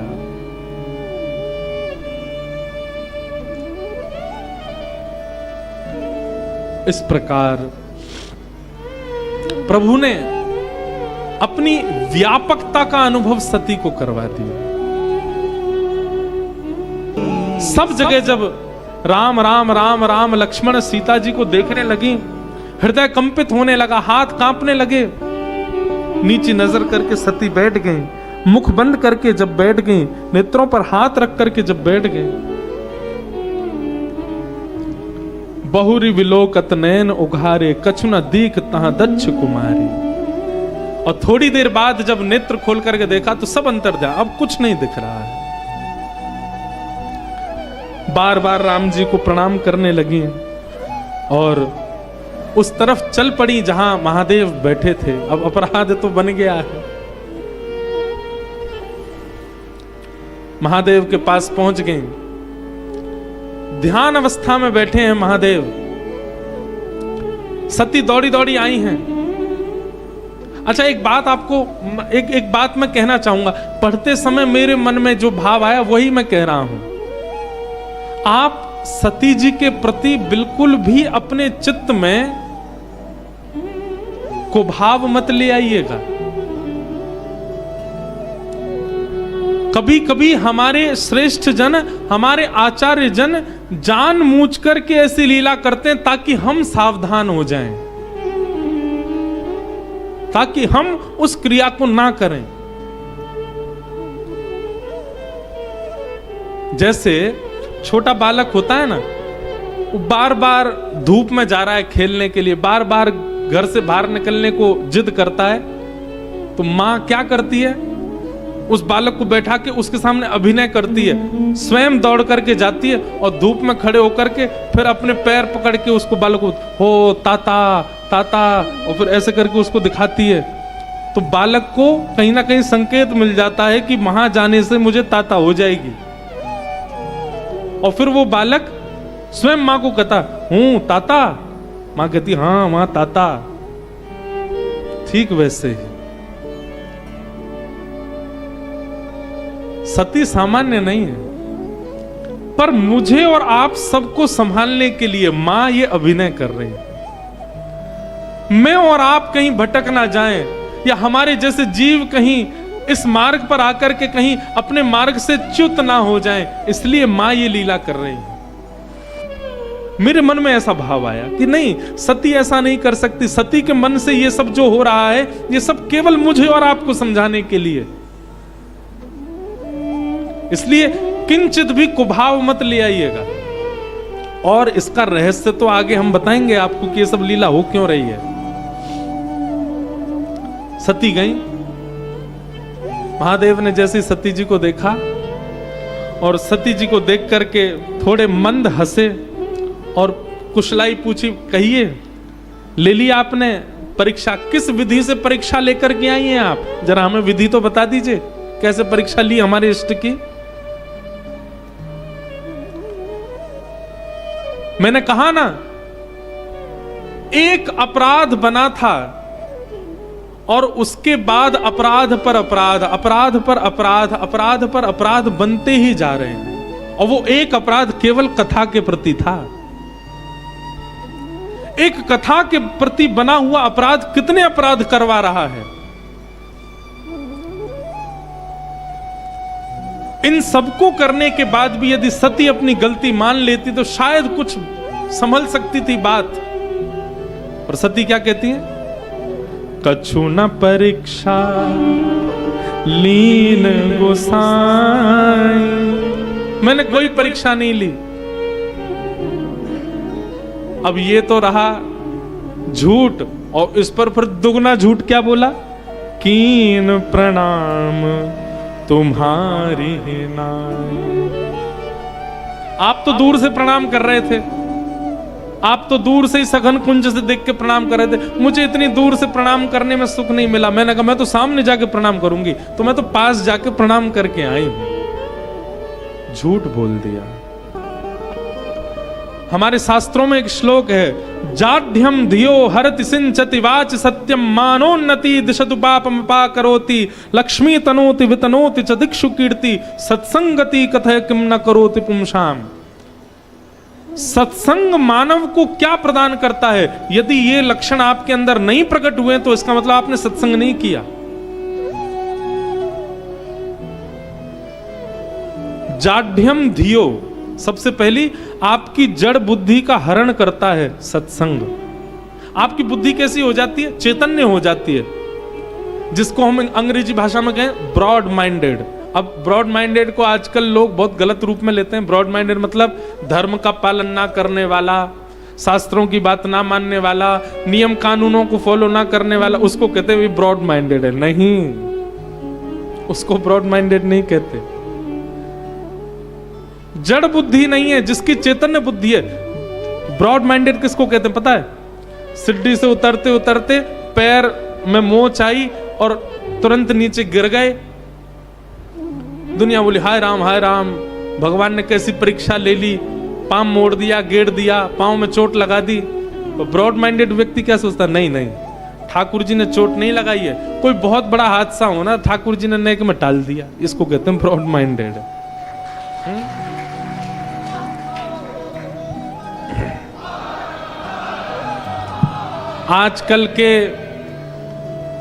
आजकल के लड़का लड़की नेक बड़े होते ही माता पिता को ज्ञान देने लग जाते हैं, और माता पिता यूं सोचने लग जाएं, ओहो कैसी संतान हमारे घर में जन्मी। नहीं, वो ब्रॉड माइंडेड किसको कहते हैं? कोई बात नहीं, हमारे बालकों का ऐसा स्वभाव हो गया है, ठाकुर जी मानो हमको संकेत कर रहे हैं कि असली बालक तो मैं ही हूं तुम्हारा, इनके पीछे क्या पड़ो, मुझसे ही प्रेम कर लो। मतलब हर स्थिति को सकारात्मक दृष्टि से देखने वाले व्यक्ति को कहा जाता है ब्रॉड माइंडेड, उसी को कहा जाता है ज्ञानी। ये सत्संग से ही हो सकता है। जो व्यक्ति जीवन में सत्संग नहीं करता उसकी बुद्धि ऐसी बनेगी नहीं। तो पहला लक्षण सत्संगी व्यक्ति का क्या है? वो जीवन में घटने वाली हर स्थिति को सकारात्मक भाव से देखता है। यही रामेश्वरम में मेरी कथा थी 2017 में, इसी सभागार इसी हॉल में थी। हमने 2016-17 में 4 धामों में भागवत की थी, तो विश्राम यहीं रामेश्वरम में की थी। तो एक व्यक्ति हमारे साथ चारों धाम गए कथा में, बद्रीनाथ भी गए, द्वारिका भी गए, जगन्नाथपुरी भी गए और रामेश्वरम भी आए। उन व्यक्ति के साथ में ऐसी विडंबना हुई, आपको भी सुन के आश्चर्य लगेगा। मैं फिर उसके बाद उन मिले नहीं मुझे वो आज तक, होंगे बेचारे कथा सुनते होंगे। चारों धामों में धाम पहुंचते ही उनके फ्रैक्चर हो जाता था। बद्रीनाथ पहुंचे तो कहीं पहाड़ से लुढ़क गए, पाम टूट गया, उनका फ्रैक्चर लगाए घूमे बेचारे। 3 दिन कथा सुनने के बाद उनको ऋषिकेश आना पड़ा। एक साल बाद फिर जगन्नाथपुरी में कथा हुई। जगन्नाथपुरी में ज्यादा ही तेवर में आके समुद्र में भीतर प्रवेश करने लगे, समुद्र ने उठा के ऐसा पटका, फिर फ्रैक्चर हो गया। दूसरी कथा में भी द्वारिकापुरी गए बेचारे, समुद्र से दूर दूर घूम रहे थे, बोले अब नहीं जाऊंगा, फ्रैक्चर हो चुका है। द्वारिकाधीश मंदिर की सीढ़ी से नीचे उतर रहे थे, पाम रिपटा, फिर फ्रैक्चर हो गया। बेचारों ने संकल्प लिया था 4 धाम में कथा सुनूंगा, तो रामेश्वरम आए। ना तो यहां समुद्र के पास गए ना मंदिर गए, बोले कहीं भी फ्रैक्चर हो जाता है। एक दिन वो पम्बन ब्रिज है ना, उस पर घूम रहे थे, उसमें कहीं पर गड्ढा था, उसमें पाम चला गया, फिर फ्रैक्चर हो गया। मेरे से मिलने आए यही रामेश्वरम में। अच्छा, मुझे भी यूं लगे यार ये 2.5 साल से इनका पलस्तर ही नहीं उतर रहा है। और रोते रोते बोले महाराज जी मैंने ऐसा कौन सा अपराध किया, मैंने 4 धाम आपकी कथा सुनी और चारों बार मेरे फ्रैक्चर हो गया। मैंने कहा पहली बार कहां सुनी? बोले बद्रीनाथ में सुनी थी। मैंने क्या हुआ था? बोले पहाड़ से वो जरा सा थोड़ी सी खाई थी, उसमें गिर गया था मैं। मैंने कहा ये सोचो, आपने 4 धाम का संकल्प नहीं लिया होता तो वहीं गोविंदाय नमो नमः हो जाना था आपका। पर कहीं ना कहीं आपके पूर्व के प्रारब्ध, पूर्व के कर्म इतने बलवान थे कि आपकी मृत्यु तो निश्चित वहीं थी, पर आपने 4 धाम का संकल्प ले रखा। तो ठाकुर जी ने कही 4 धाम इसके करवा तो दें, पर मृत्यु योग जो बना हुआ है उसको क्या करें? बोले वो फ्रैक्चर के रूप में देते रहो। मैंने अब नहीं होगा, इसको सकारात्मक रूप से ले लिया कि वो मृत्यु योग था, वो एक तन भंग के रूप में आता गया, 4 धामों में आया। मैंने कहा अब आप मृत्यु योग से ठीक हो गए हो, अब जब आपका समय आएगा तभी मृत्यु आएगी, पूर्व में मृत्यु नहीं होगी। अब ऐसी विचारधारा कब रखी जा सकती है? जब व्यक्ति सत्संगी हो।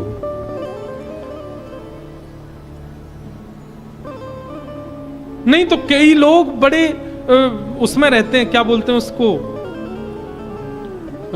भ्रम में रहते हैं। एक व्यक्ति मेरे मित्र हैं, वो कोई भी काम करते हैं ना तो वो कितने बजे करते हैं? जैसे 5 बजे कर, नहीं 5:11 पे ही करेंगे। अब उनका कोई 5:11 पे बहुत बड़ा कोई काम हो गया था, तो तब से उनका नियम बन गया 5:11 पे ही काम करते हैं।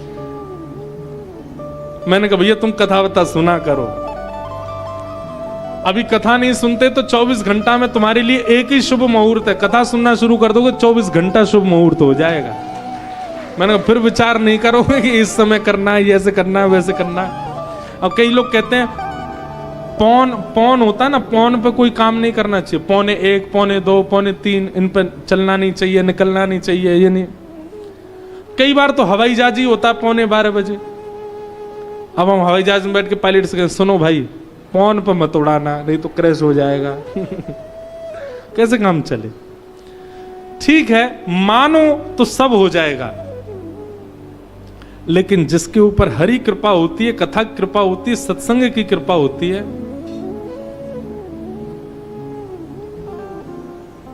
वो सब विधि प्रसन्न रहता है। तो सत्संगी व्यक्ति का सबसे पहला लक्षण क्या है कि उसकी जड़ बुद्धि नहीं होती, ब्रॉड माइंडेड होता है। अपने जीवन में घटने वाली हर स्थिति को भगवत भाव समझ करके सब में सकारात्मक बुद्धि रखता है। सिंचति वाच सत्यम, सत्संगी व्यक्ति को झूठ बोलने में नानी याद आ जाएंगी, नहीं बोल पाएगा वो, उसकी जीभ कांपने लग जाएगी, उसको इतनी चिंता हो जाएगी कि मैं झूठ कैसे बोलूं।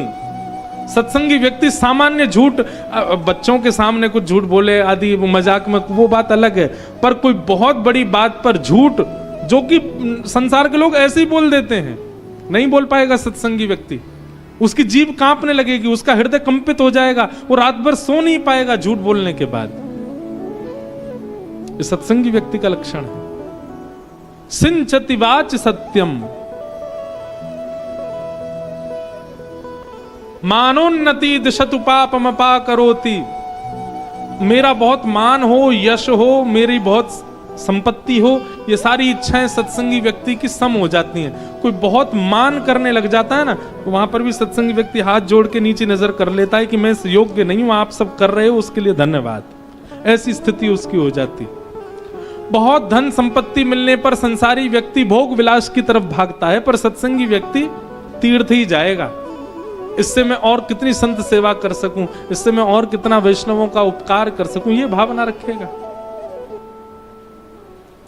सत्संग गति कथय किम न करोति पुंसाम, सब देता है सत्संग।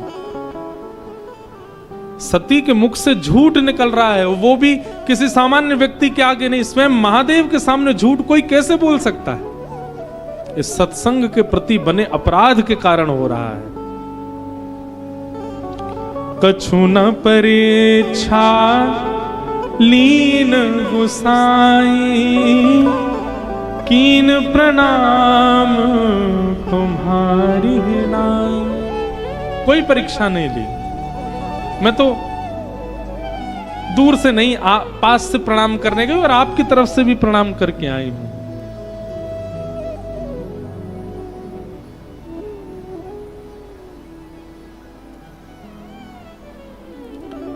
जैसे झूठ बोला। अच्छा एक बात बोलें, असत्य शब्द जो होते हैं ना, उनका स्वर अलग होता है। हमें अपना तो पता है, पर आप सबका नहीं पता। जब व्यक्ति असत्य बोलता है ना, उसके स्वर से, उसके शब्दों से, उसके मुख की आकृति से पता चल जाता है कि असत्य बोल रहा है। स्वर ही अलग होता है असत्य का। उस स्वर में आनंद नहीं होता, उस स्वर में आकर्षण नहीं होता, उस स्वर में कहीं ना कहीं बनावटी की दुर्गंध आ रही होती है। सत्संगी व्यक्ति समझ जाता है, तो महादेव तो क्यों नहीं समझेंगे? मानो महादेव ने ये बात हमको कही क्या? इस प्रकार सत्संग के प्रति रुचि ना रखने वाले, ठाकुर जी के प्रति रुचि ना रखने वाले, वैष्णवों के प्रति अपराध बनाने वाले, इनके संग यदि आप रहोगे तो आपका भक्ति पथ छूट जाएगा। और ये तो बात सत्य है। भले ही सत्संग मत करो, पर कुसंग भी मत करो। कुसंगता से सत्संग ज्यादा जल्दी छूट जाता है। आप 1 साल तक सत्संग में नहीं गए तो हो सकता है सत्संग बना रहे, पर आपने 1 साल सत्संग किया, 30 दिसंबर तक खूब सत्संग किया और 31 दिसंबर की रात को चले गए पार्टी में, कुसंगता की ओर भाग गए। तो आपने 360 दिन जो कुछ भी किया, 71 दिन जो कुछ भी किया, 72 दिन जो कुछ भी किया, 73-74 दिन जो कुछ भी किया, सब नष्ट हो जाएगा केवल एक दिन कुसंग करने से। इसलिए सत्संग रोज करो या ना करो चलेगा, पर कुसंग एक क्षण भी मत करो। सब समझ गए महादेव, और महादेव ने उसके बाद भी समझा कि ये तो हरी इच्छा है, हरी इच्छा से बड़ा कुछ नहीं है। सूरदास जी का एक बहुत सुंदर पद है।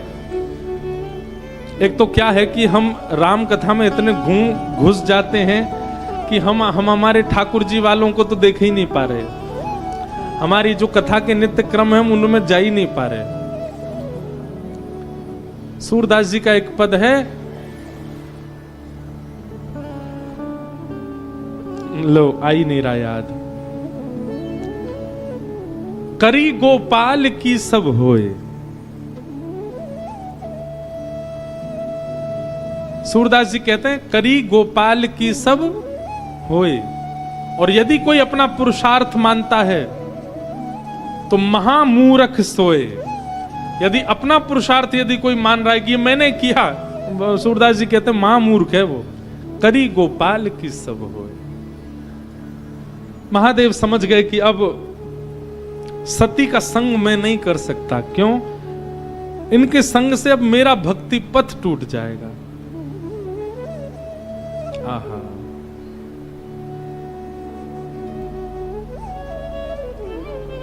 दुनिया के लोग ठाकुर जी को इसलिए प्रणाम करते हैं कि हम जिससे ब्याह करना चाह रहे थे उसको आपने जीवन में ला दिया। हम जिसके लिए व्रत नियम अनुष्ठान कर रहे थे वो हमारी बन गई, इसलिए ठाकुर जी को प्रणाम करते हैं।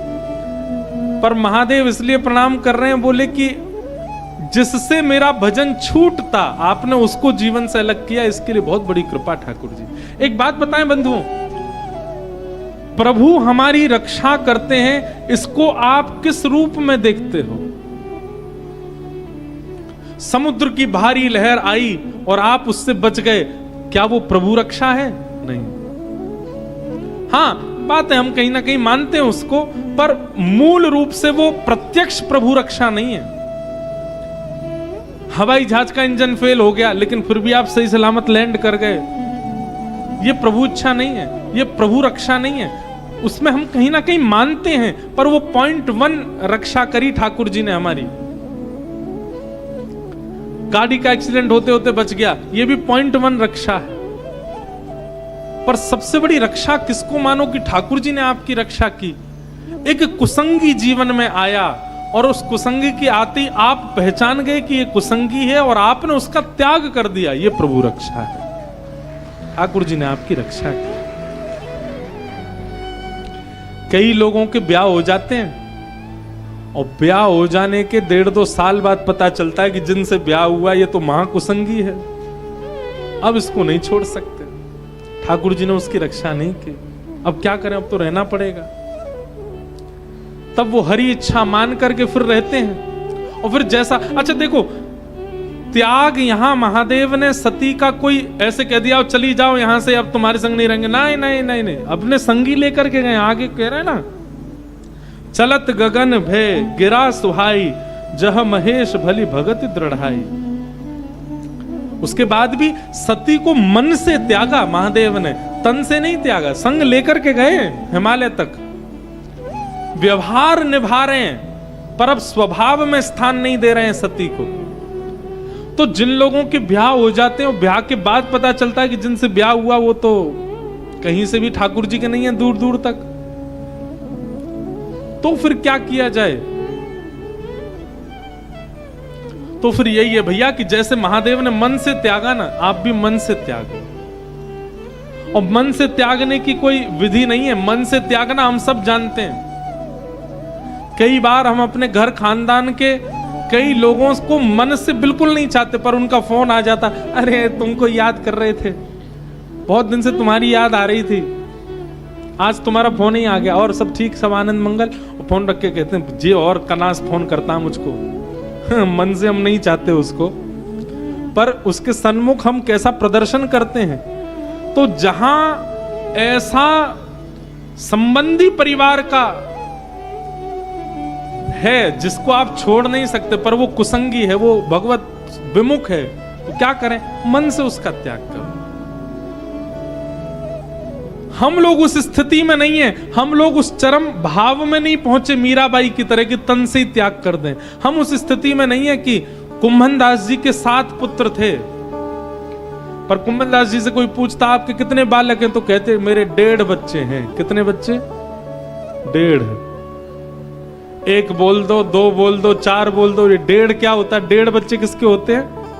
कुंभन दास जी कहते जन्म तो 7 ने लिया, पर 1 तो पूरी तरह भगवान का है, इसलिए 1 बालक, और 1 आधा भगवान का। बोले आधा क्यों है? बोले वो मंदिर नहीं जाता लेकिन गौ सेवा करता है, इसलिए आधा है, इसलिए 1.5।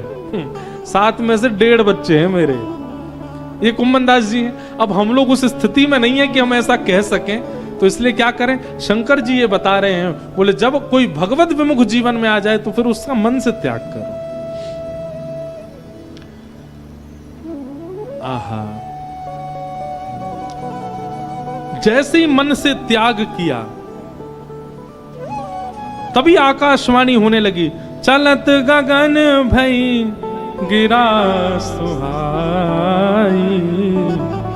जय महेश भली भगति दृढ़ाई। जैसे ही मन से त्याग किया सती का, आकाशवाणी होने लगी, और आकाशवाणी में सब लोग जय जयकार करने लगे। बोले जय हो महादेव, आपकी भक्ति सर्वोपरि है, आपकी भक्ति अति श्रेष्ठ है, आपकी इस भक्ति को प्रणाम करते हैं। आपका जो ये सद संकल्प है, आपका जो ये दृढ़ संकल्प है, ये अत्यंत सराहनीय है। सती ने आकाश की ओर देखा और महादेव से बोली, क्या सत्संकल्प लिया आपने? ये आकाशवाणी क्यों हो रही है? आपने मनी मन कोई संकल्प लिया है जिसकी प्रशंसा देवता कर रहे हैं? मुझे बताइए ना, ऐसा कौन सा सत्संकल्प लिया आपने? यद्यपि सती पूछा बहु भांति, तदपि न कहू त्रिपुर आराती। बहुत बार पूछा सती ने, लेकिन महादेव ने अब कुछ कहना उचित नहीं समझा। सती कह रही है कि मुझे सत्य सत्य बताइए। यहां पे ये कहते हैं तदपि न कहू त्रिपुर आराती। सती ने बार बार पूछा तो महादेव ने उत्तर क्यों नहीं दिया? भगवान बोले जब हमने सत्य पूछा तो खुद ने झूठ बोल दिया, हम इसको सत्य कैसे बताएं? अभी हमसे सत्य पूछ रही है कि हमने मनी मन क्या संकल्प लिया, तो इसलिए मौन, कुछ नहीं बोले। और बल्कि वर्णत पंथ विविध इतिहासा, सती पूछ रही है कि आपने मन में क्या संकल्प लिया, और महादेव इतिहास सुना रहे हैं, दुनिया भर की कथाएं सुना रहे हैं, उसके पूछे हुए प्रश्न का उत्तर नहीं दे रहे। और इतिहास सुनाते सुनाते कहीं और सती का ध्यान लगाते लगाते चलते चलते चलते चलते कैलाश आ गए। विश्वनाथ पहुंचे कैलाश, अपने निवास स्थान पर आ गए। महादेव पहुंचे और जाते ही महादेव अपने आसन पर विराजमान हुए, बैठते ही ध्यान निमग्न हो गए। महादेव आकर के बैठ गए और 87,000 संवत तक समाधि में ही रहे। समाधि में आकर के बैठ गए, राम जी का स्मरण करने लगे। और 87,000 वर्ष बाद जब समाधि खुली, सती को पता चला कि महाराज उठ गए। कैसे उठे? बोले राम नाम शिव सुमिरन लागे, राम राम राम राम राम। हमें ये पंक्ति पढ़कर के हमको ऐसा लगा कि हम जब देखने के लिए गए थे श्री रामेश्वर भगवान को, तो हमारे सामने जल डाला, हमारे सामने भस्म लगाई, हमारे सामने माला पहनाई, पर शंकर जी तस से मज नहीं हुए। क्यों? अभी समाधि में बैठे हैं, अभी महादेव समाधिस्थ हैं। चाहे महाकाल चले जाओ, चाहे कैलाश चले जाओ, चाहे काशी विश्वनाथ चले जाओ, चाहे रामेश्वरम चले जाओ, सब जगह जल डालने पर महादेव बिल्कुल अचेत रहते हैं। क्यों? महादेव अभी समाधि में बैठे हैं। और जिस दिन आपके स्वप्न में, आपके चलते फिरते मनस्थ में, आपके कानों में अपने आप राम राम राम राम राम राम राम राम गुंजायमान होने लग जाए, समझ जाना कि महादेव की समाधि अब खुल गई है। श्री रामेश्वर भगवान के सामने जाकर के ये काशी वाले हैं, दूर से ही पता चल जाती है ये काशी वाले हैं। कल हम जैसे ही मंदिर गए, 4 लोग कोने खड़े, उन्होंने जैसे कहा हरा हरा, सौरभ भैया बोले ये काशी वाले हैं। हाँ, ये काशी वाले। देखो मीराबाई कहती हैं ये भी हमारी बहुत बड़ी योग्यता, कि हमारी पहचान हमारे व्यापार से नहीं, हमारी पहचान हमारे कर्म से नहीं, हमारी पहचान हमारी जात से नहीं, हमारी पहचान हमारे रूप से नहीं, हमारी पहचान हमारे इष्ट से है। ये हमारे जीवन की सबसे बड़ी योग्यता, हमारी पहचान हमारे इष्ट से हो। तो क्या बता रहा था मैं? हाँ, वास्तव में जगा हुआ कौन है, जागृत कौन है? जिसके मुख से राम नाम निकल रहा है, वही जगा हुआ है। वो अब भी सो ही रहा है, जिसके मुख से राम नाम उच्चरित नहीं हो रहा। यह भी इस एक पंक्ति का एक भाव ले सकते हैं। जिसके जिह्वा पर राम नहीं, जिसके मन में राम नहीं, जिसकी वाणी में राम नहीं, वो सो ही रहा है अभी भी। क्योंकि राम नाम शिव सुमिरन लागे, जाने सती जगतपति जागे। कोई व्यक्ति जागृत अवस्था में है, ये तभी मानो जब उसके मुख से राम निकलता हो। अगर वो राम नहीं बोलता है तो देखो, अब देखो ये अपने आप कड़ी जुड़ गई। जब शव यात्रा जाती है ना, जितने भी जगे हुए होते वो क्या बोलते हैं? राम नाम सत्य है। लेकिन जो अर्थी पे लेटा वो नहीं बोलता। इससे ये बात प्रमाणित होती है कि जागा वही जिसके मुख से राम नाम निकला है। वो अचेत है, वो सोया हुआ है जिसके मुख से राम नाम उच्चरित नहीं हो रहा, उद्धरित नहीं हो रहा। इसलिए भैया नित्य राम कहा करो। महादेव सतत जपत। एक बात हम आपकी थोड़ी करेक्ट करना चाहते हैं। दुनिया के लोग मंदिर में जाते हैं, रामेश्वर भगवान के सामने कहते हैं ओम नमः शिवाय, ओम नमः शिवाय, ओम नमः शिवाय, ध्याय नित्यम महेशम रजत किरणभम चारु चंद्रावतम सम। नहीं, कल हमारे पंडित जी भी महादेव के सामने खड़े, लिंग थाप विधिवत करी पूजा, शिव समान मोहि प्रिय नहीं दूजा। ये सब बातें महादेव के सामने नहीं कहनी है। ये ओम नमः शिवाय का उच्चारण महादेव के सामने नहीं करना है। जब किसी रामालय में जाओ, किसी राम मंदिर में जाओ, वहां जाकर के एक बार धीमे से कहो ओम नमः शिवाय, तो महादेव प्रसन्न हो जाएंगे। ओहो, राम जी प्रसन्न हो जाएंगे, मेरे महादेव का नाम उच्चारण कर रहा है। हनुमान जी के सन्मुख जाके राम राम कहो, सीता जी के सन्मुख जाके राम राम कहो, श्री बांके बिहारी मंदिर में जाके श्री राधा कहो, श्री किशोरी जी के सामने जाके कृष्ण मनोहारिणी कहो। विपरीत प्रेम का प्रसंग सामने सुनाना चाहिए, तब इष्ट प्रसन्न होते हैं। अब आप महादेव के सामने जाकर के कह रहे ओम नमः शिवाय, ओम नमः शिवाय, ओम नमः शिवाय। महादेव थोड़ी बहुत नेत्र खुले भी होंगे तो उनको बंद और कर लेते होंगे, मेरो ही नाम मोइये सुना रहे। पर महादेव के सामने जाकर के कोई कहे महादेव सतत जपत मंत्र राम नाम, महादेव जपत मंत्र राम नाम। श्री रामेश्वर भगवान की जो कथा भाव से सेवा कर रहे हैं और श्री व्रजधाम से पधारे हैं, हमारे अग्रज भ्राता स्वरूप पूज्य श्री अभिषेक कृष्ण शास्त्री जी पधारे हैं, आपको बारंबार प्रणाम है।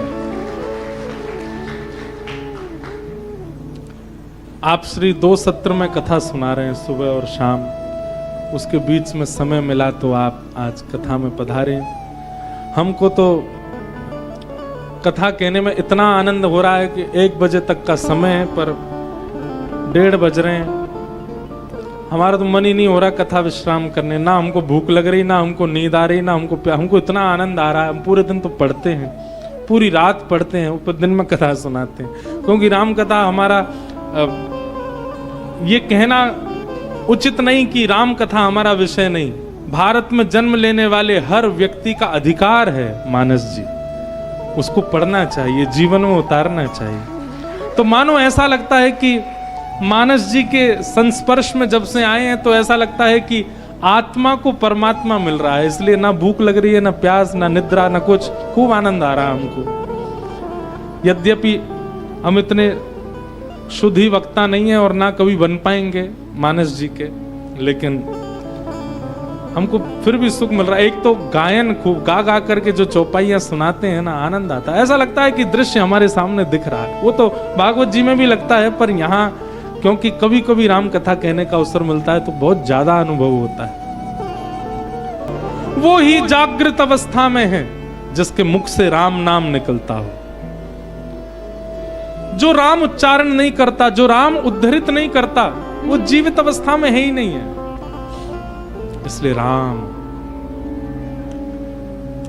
हमें लगता है हम जीवित हैं, हमें लगता है 8 अरब कितनी जनसंख्या बताई जाती है पूरे विश्व की, पर वास्तव में देखा जाए तो जीवित हनुमान जी हैं। इसलिए उनको चिरजीवी कहा जाता है। वो चिरजीवी क्यों है, वो चिरंजीवी क्यों है? क्योंकि राम उच्चारण करते हैं, राम राम बोलते हैं। जीवित हम नहीं हैं, हमें जड़ भाव में दिखने वाले रामेश्वर जीवित हैं। क्यों? उन पर जल डालने पर उनको कंपन का भी अनुभव नहीं होता। क्यों?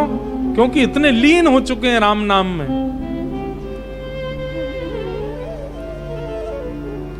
वही जागृत है जो राम कहे।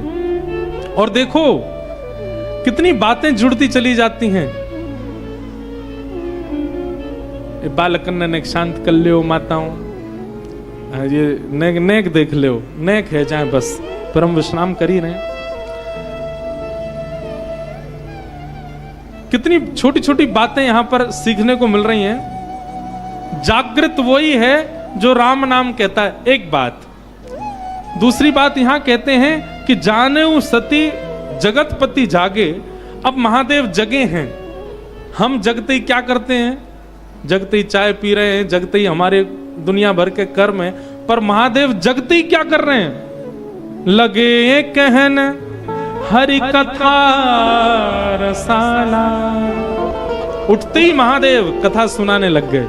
कोई संसारी चर्चा नहीं, कोई व्यवहार की बातें नहीं, किसी प्रकार का कोई विषय नहीं, सीधे ही हरि कथा। हरि कथा का मतलब क्या है? मतलब ये नहीं है कि उठते ही बोलने लग जाओ। सुखदेव जी बोले हे राजन, नहीं। हरि कथा का मतलब होता है हरि प्रिय चर्चा। उठते ही वो चर्चा आपके मुख से प्रकट होने लग जाए, वो चर्चा आपके मुख से प्रारंभ हो जाए जिससे हरि प्रिय लगे और हरि प्रिय प्रिय लगने लग जाए, हरिजन प्रिय लगने लग जाए, वो कथा उठते ही। और जिस समय, अब देखो, अब एक बात हम कहें, आज राम विवाह तो वो महादेव का विवाह तो नहीं कर पाएंगे हमको जल्दी जल्दी नहीं करना, आराम आराम से करेंगे। अब एक बात यहां सुनिए, लगे कहन हरि कथा रसाला। सती जी से जो अपराध बना हुआ था, जिस अपराध के कारण उनसे अपराध पे अपराध, अपराध पे अपराध होते जा रहे थे, उसके बाद महादेव ने उनको हृदय से त्याग दिया। तत्पश्चात महादेव समाधिस्थ हो गए।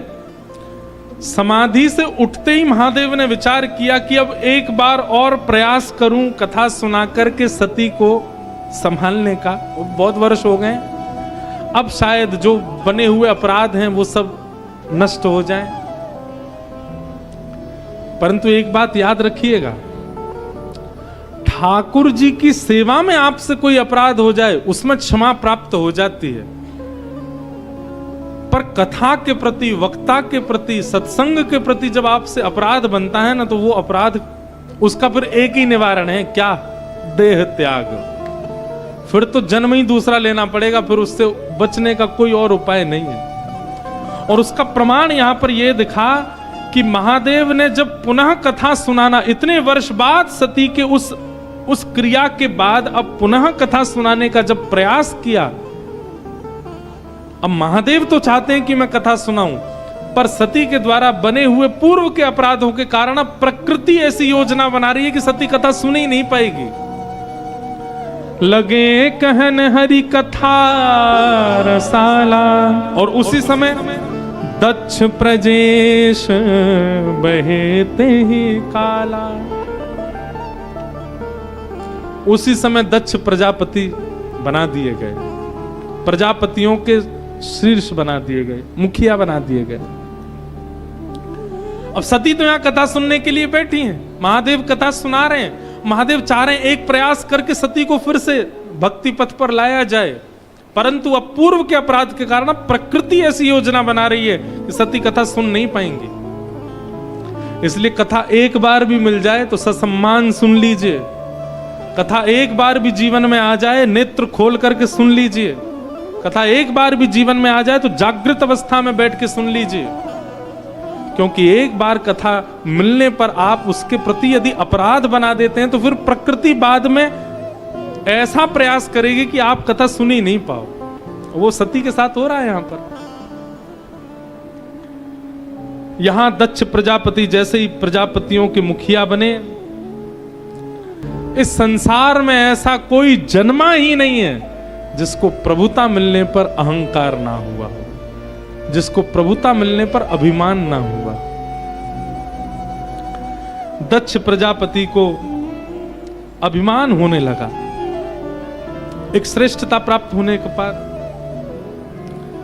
महादेव यहां कथा सुना रहे थे और तभी व्योम विमान उसी मार्ग से ऊपर से जा रहे थे। सती ने महादेव से पूछा कि ये विमान कहां से आ रहे हैं, कहां को जा रहे हैं? महादेव ने सब बताया। बोले देवी ये सब तुम्हारे पिताजी के यज्ञ में जा रहे हैं, सब देवता जा रहे हैं अपनी पत्नियों के साथ, आदि आदि सब भाव बताए, सब तुम्हारे पिता के यहाँ यज्ञ में जा रहे हैं और वह यज्ञ मुझे अपमान करने के लिए किया जा रहा है।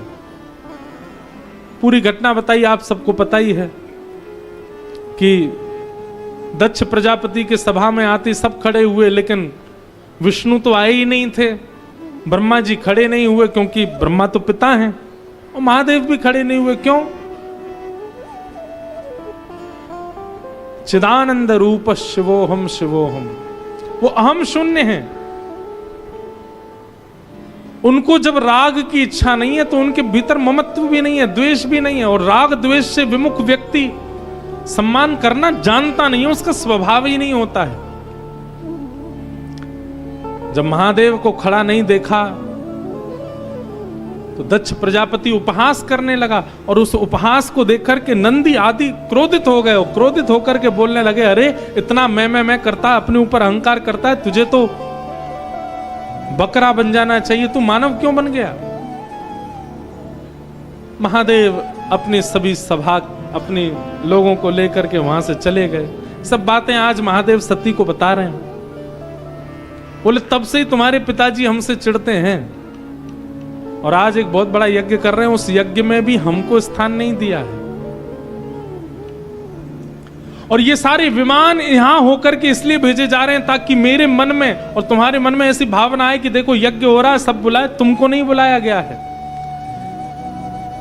मैं एक बात कथा में कहा करता हूं बंधुओं, जो अमृत पान करते हैं उनको देव कहा जाता है, और जो विष पान करते हैं उनको महादेव कहा जाता है। अमृत पहले ही टप टप टप टप कर देते, सुनो तो सही, ये अमृत और विष है क्या? संसार में मिलने वाला बहु सम्मान यही अमृत है, और उस सम्मान के प्रति जो तुरंत प्रस्तुत हो जाता है वो देव है। लेकिन संसार से मिलने वाला अपमान, उस अपमान को भी जो ग्रहण करके कंठ में धारण कर ले, वो अपमान रूपी विष को जो धारण करे, वो देव नहीं, वो महादेव है।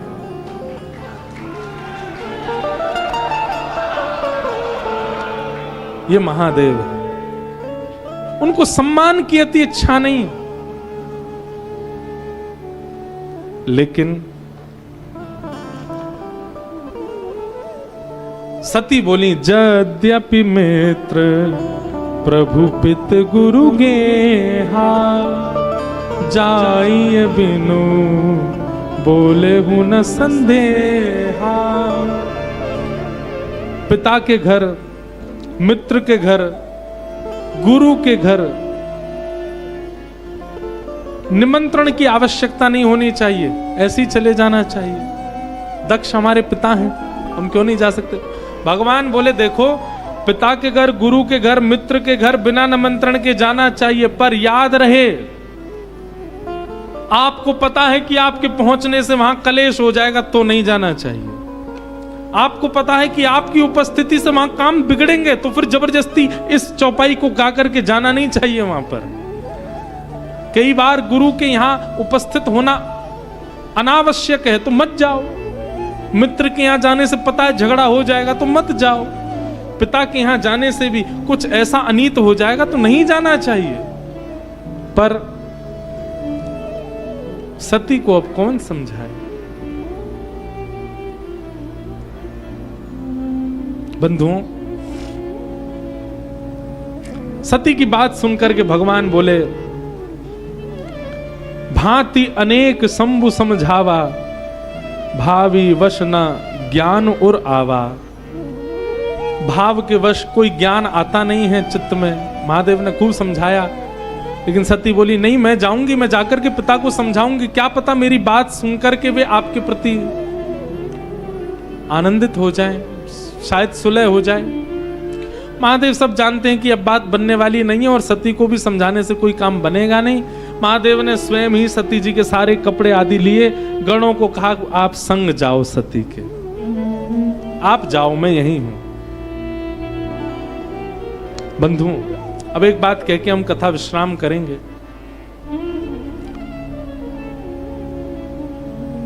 अभी हम थोड़ी देर पहले एक बात सुन रहे थे कि कीन कवन पन कहो कृपाला, सत्य धाम प्रभु दीन दयाला।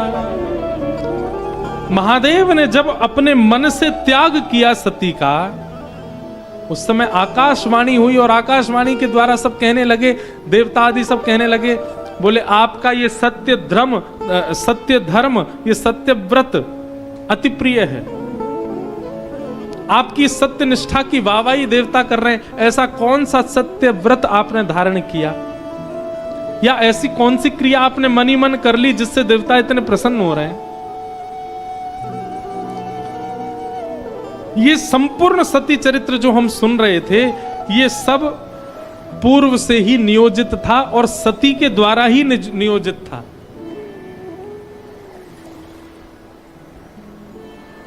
एक कथा बड़ी प्रसिद्ध आती है कि भगवान श्रीमन नारायण सहस्त्र कमलार्चन कर रहे थे महादेव को, 1000 कमल चढ़ा रहे थे।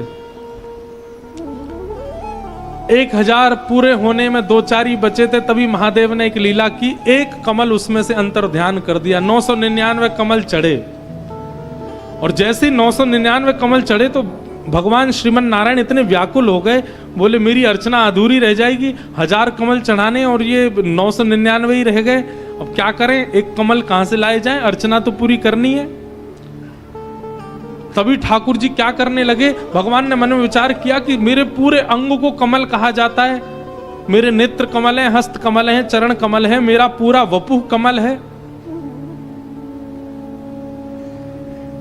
तुरंत ठाकुर जी अपना नेत्र चढ़ाने लगे। महादेव प्रकट हो गए, बोले भगवान ये क्या कर रहे हैं? बोले मेरी कमलार्चन में एक कमल कम पड़ रहा है। अब भक्त जन, वेद जन सब मेरे पूरे सर्वांगीण अंग को कमल बताते हैं, तो मैंने विचार किया कि हाथ चढ़ा दूंगा, हाथ भी कमल हैं, तो फिर अर्चना कैसे करूंगा, चरण चढ़ा दूंगा तो प्रदक्षिणा कैसे करूंगा, किसी अन्य भाव को चढ़ा दूंगा तो फिर सेवा में कोई ना कोई त्रुटि हो जाएगी। लेकिन नेत्र दो हैं, इन दो में से एक नेत्र यदि आपके चरणों में अर्पित कर दिया जाए तो नेत्र कमल के रूप हैं वेदों की माने तो एक कमल पूर्ण हो जाएगा और मेरी जो अर्चना है वो पूर्ण हो जाएगी। जैसे ये बात भगवान ने कही, देवता वहीं प्रकट हो गए, गंधर्व डुमडुमियां बजाने लगे, आकाश मार्ग में सब देवता जय जयकार करने लगे और सब कहने लगे महादेव के प्रति नारायण की जैसी भक्ति है, ऐसी भक्ति किसी की नहीं हो सकती। भगवान की भक्ति का सब लोग प्रशंसा करने लगे, भगवान की भक्ति की जय जयकार करने लगे। क्यों? क्योंकि भगवान महादेव की भक्ति में अपने अंग को चढ़ाने के लिए तैयार हो गए। महादेव उस दिन प्रसन्न नहीं थे, सब प्रसन्न हैं पर महादेव प्रसन्न नहीं है। क्यों? उनके मन में एक प्रतिस्पर्धा का भाव आ गया, बोले ठाकुर जी मुझसे आगे निकल गए भक्ति में, ये मेरे इतने बड़े भक्त हो गए और मैं पीछे रह गया। बात तो तब बनती जब देवता इस बात पर भी प्रसन्नता जाहिर करते कि मैं भी इनका बहुत बड़ा भक्त हूं, मुझसे बड़ा भक्त कोई नहीं है। ये बात यदि कहते तो मेरे मन को शांति मिलती, परंतु ठाकुर जी मुझसे आगे निकल गए, मैं पीछे रह गया भक्ति में। ये एक प्रेम भरी प्रतिस्पर्धा आ गई महादेव के मन में। अब महादेव शांति रहते हैं, वैसे भी शांत रहते हैं, पर बहुत ही शांत हो गए, प्रशांत हो गए, कुछ बोलते नहीं, कुछ कहते नहीं, कभी हंसते नहीं, कभी कुछ करते नहीं, बस नेत्रों से अविरल अश्रुधार गिरती रहती है, भाव निमग्न सती इस रूप को देखती थी। सती ने कई बार प्रयास किया महादेव से पूछने का, पर महादेव अपना क्षोभ कैसे बताएं सती को। तब एक दिन सती को यह देखा नहीं गया कि महादेव इतने विरह में रहते हैं, तुरंत नारायण के पास गई, बोले देखिए ये तो विश्व व्यापक बात है कि महादेव के सबसे बड़े उपासक आप हैं, देवताओं ने भी आपकी इस बात पर मोहर की।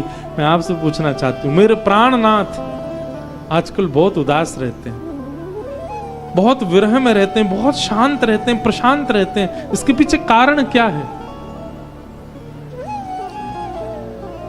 ठाकुर जी बोले और कोई कारण नहीं है, जब से देवताओं ने हमको सबसे बड़ा भक्त बता दिया, क्योंकि हमने अपना अंग ही अर्पित कर दिया उनके चरणों में, तब से महादेव के मन में ये बात आ गई है कि हम ज्यादा बड़े भक्त हो गए और वो छोटे रह गए हमसे। उनको इस बात का कष्ट है कि मैं बड़ा भक्त क्यों बन गया, वो क्यों नहीं बने, और मुझसे श्रेष्ठ भक्त वो बन जाएं, इसकी पीड़ा में वो रहते हैं।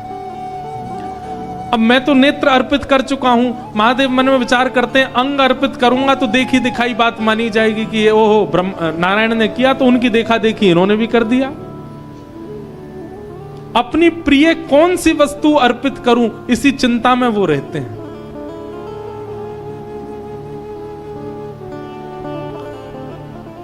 सती ने मन में विचार किया, महादेव की सबसे प्रिय मैं हूं,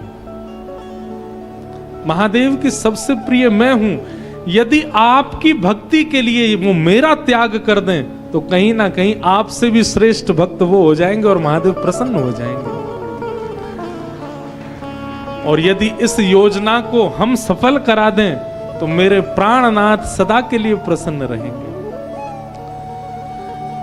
महादेव की प्राण प्रिया, महादेव की सदा हृदय में निवास करने वाली सती ने जानबूझ करके ये लीला की ताकि महादेव उनका त्याग करें और उनके त्याग से स्वयं भगवान प्रकट होकर के इस बात पर मोहर लगा दें कि हे महादेव, आपसे बड़ी भक्ति किसी की नहीं।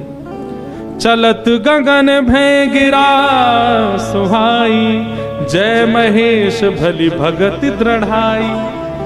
जिस समय सती ने ये सारी लीला की और इस सारी लीलाओं को देख करके राम जी की परीक्षा लेने के बाद जब लौट करके आई, महादेव ने जैसे ही हृदय से त्याग किया सती का, तुरंत आकाशवाणी हो गई, जय हो महादेव, आपकी भक्ति की जय हो, आप जैसी भक्ति किसी की नहीं है। क्यों? क्योंकि आपने अत्यंत, बोले आपसे पहले टॉप 1 लेवल पर साक्षात नारायण चल रहे थे, क्योंकि उन्होंने अपने अंग का त्याग किया अपने इष्ट के लिए। परंतु आज ठाकुर जी को भी एक कदम नीचे छोड़ करके आप उनसे भी ऊपर निकल गए। क्यों? आपने तो अपनी प्राण प्यारी सती का त्याग कर दिया ठाकुर जी की भक्ति के लिए। और ये महादेव ने किया नहीं है, सती ने करवाया है, ताकि महादेव प्रसन्न हो जाए।